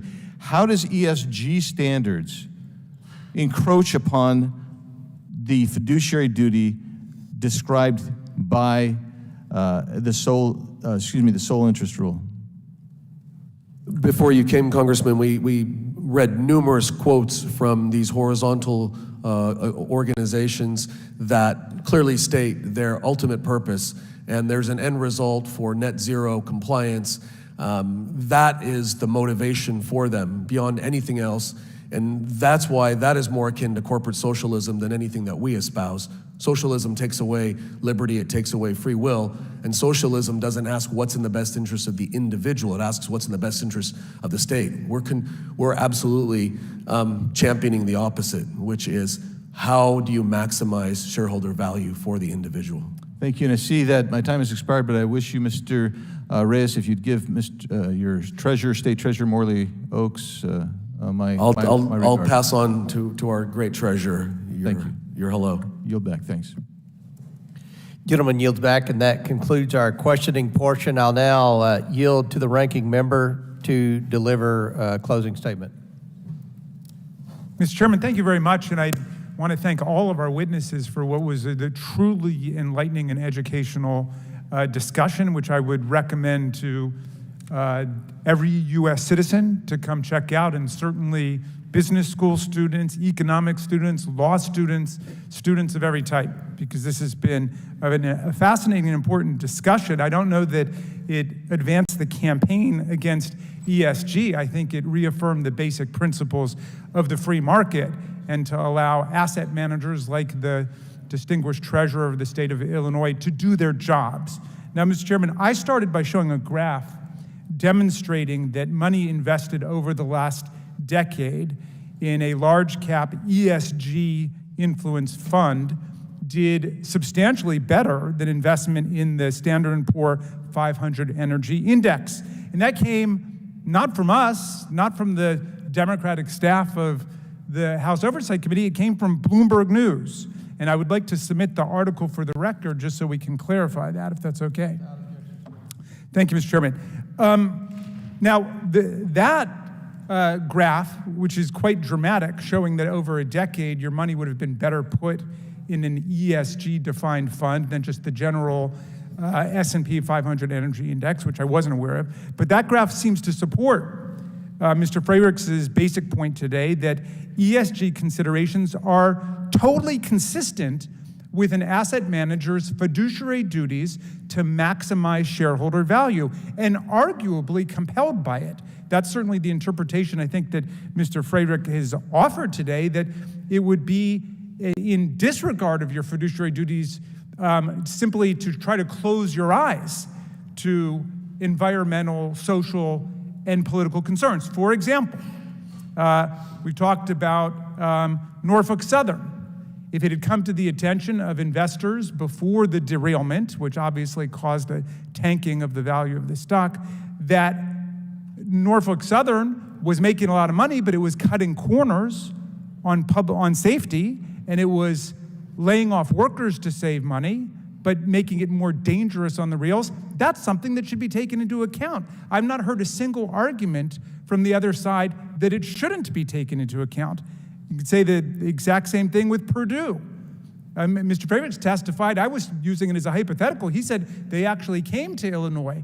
He faced the question whether or not to invest in Purdue, and Purdue was coming back with staggering profits, but he looked behind the curtain, and he didn't like what he saw in terms of Purdue getting people hooked on OxyContin, oxycodone, and he said, that's not a good long-term investment for the teachers and firefighters and cops of Illinois.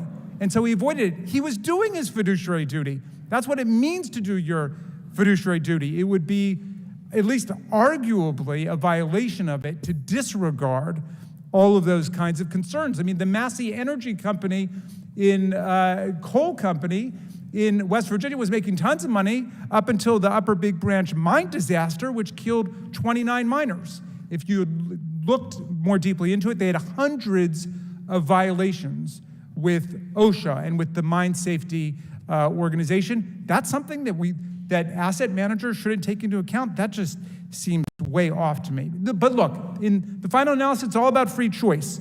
If Illinois wants to look at the mine regulatory safety record of a particular company, I know you don't have mining there, but if you want to look at Purdue's actual record, what they're doing with OxyContin and oxycodone, and Utah doesn't want to look at it, well, that's your choice. You do it.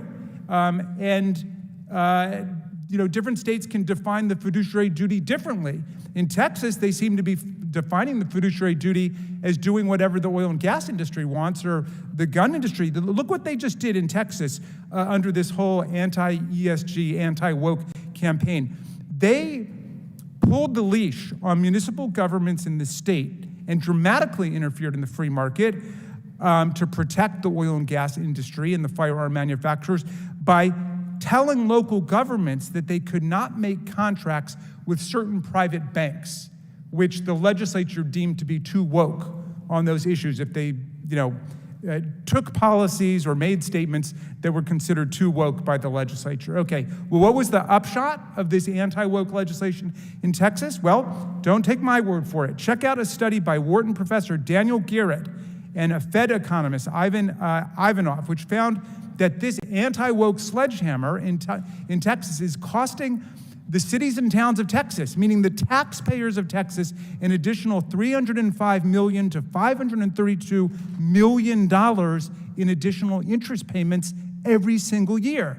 Now look, if Texas wants to spend an extra $500 million on interest payments to make a totally political, totally partisan anti-woke statement, then have at it. That's up to them. At some point, the people of Texas will wake up to it, but that's their choice. But don't interfere with the right of Illinois and all the other states to look at all of the factors that actually influence the valuation of companies.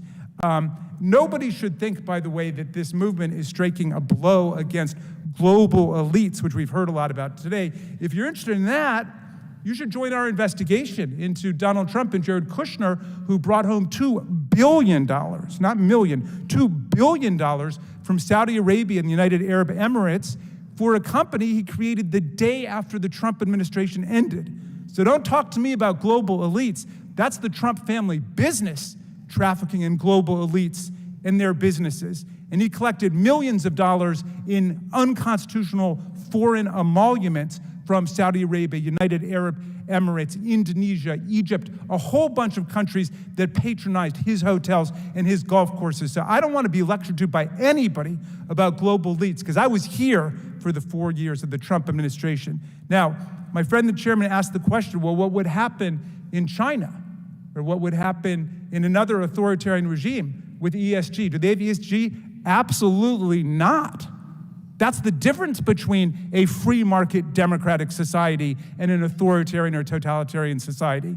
All that matters is what the state rulers tell you to do. Well, here the state rulers want to say everybody's got to invest in big oil and big gas, even if they don't think it's the right thing to do from a fiduciary perspective. They want to try to compel people's choices. Why don't we let the free market operate instead? In the final analysis, these decisions are being made not contrary to the gentleman's statements before, not according to morality, but according to economics. That's what we heard from the excellent treasurer of the state of Illinois today. And those are the kinds of decisions that are being made across the country. Now, Americans have the opportunity to say, we don't want to patronize businesses that are supporting China, General Xi, or Putin in Russia, or any authoritarian regime. But when they're managing pension funds, they're not making a moral decision, they're making a financial decision. And if they're withdrawing from that, they're saying it's not a good bet. That's not a good bet for the people. I know the Attorney General of Alabama said, well, you should disregard all moral criteria. I think he was asked about communist China, he was asked about Nazi Germany. He said, just maximize profit. I understand that view. Okay, that's not the view most citizens have, but a lot of the asset managers say it's not a good bet to invest in Marcos in the Philippines or General Xi in China or Orban in Hungary or what have you. But that's up to them. And we shouldn't be interfering in one direction or another.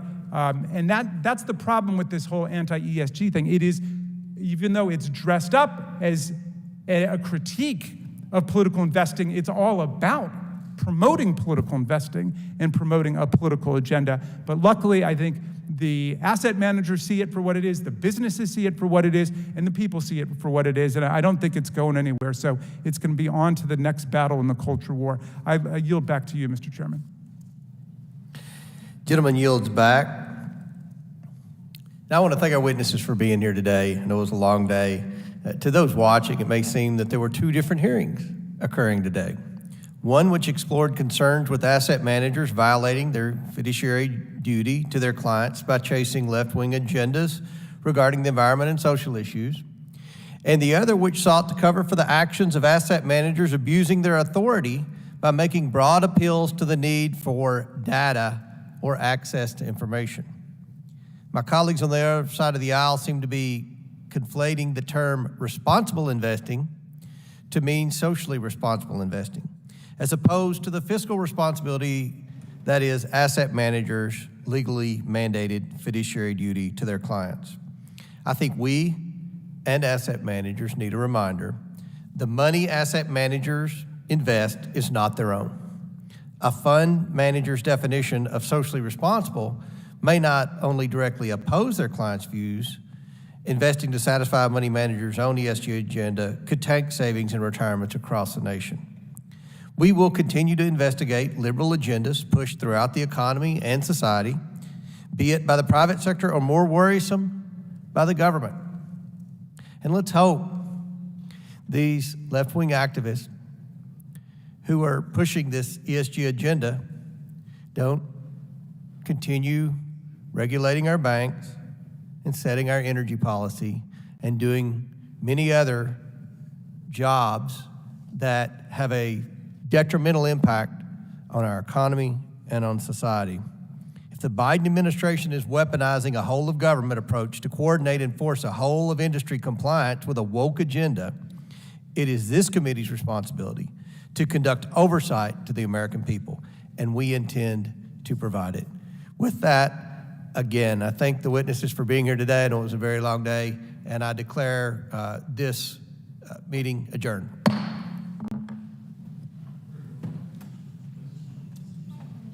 A Russian man claiming to hold top-level secrets about Russian advanced bombers has just turned up at the U.S. southern border, seeking asylum. The man claims to have been an engineer at a production facility over in the city of Kazan, and he says that he possesses top-secret information about the White Swan Tu-160, which is the most advanced bomber in the Russian arsenal.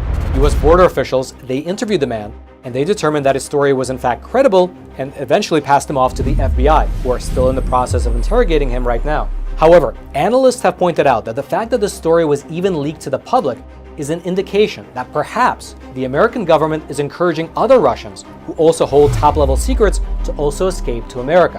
And if you thought that was interesting, well then you should click on that button below this video and check out Epic TV, one of the best no-censorship video platforms on the internet.